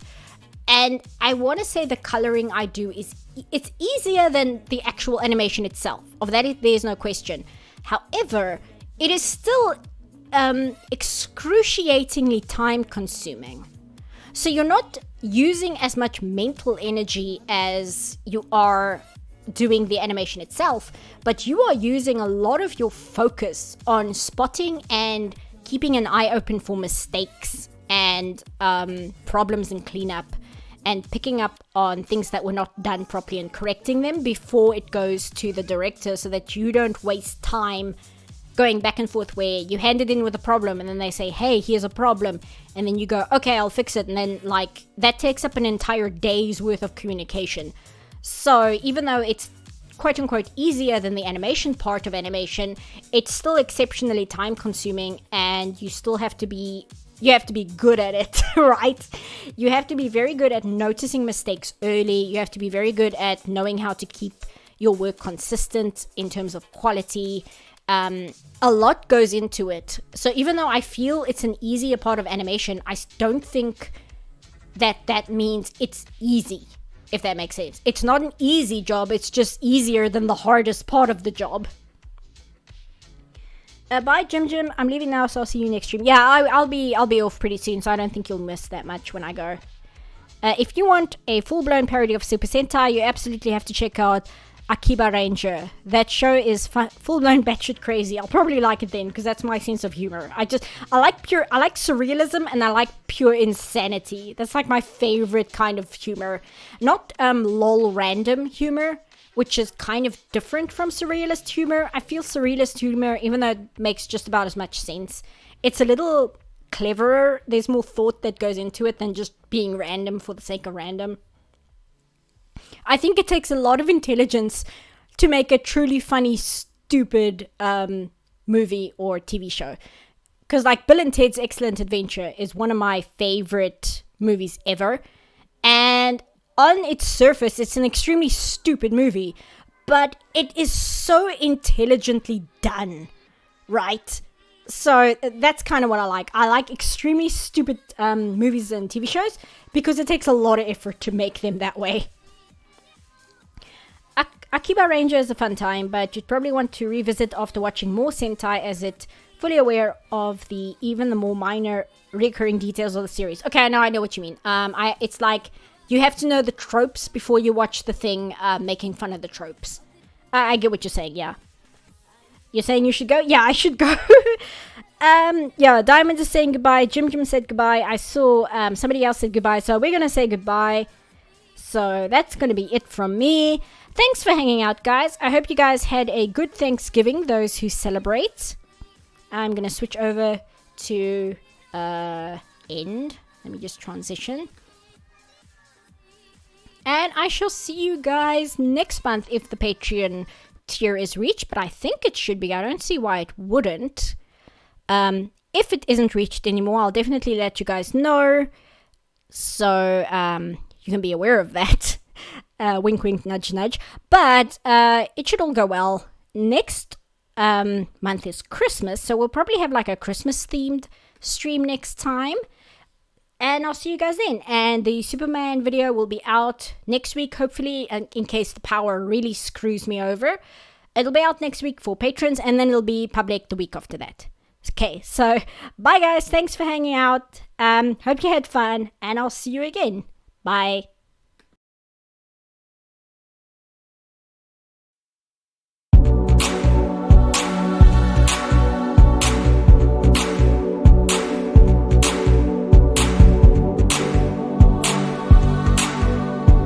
Our search for understanding and meaning continues.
People, man, and make good music. You know what I'm saying? And give them something real to party to.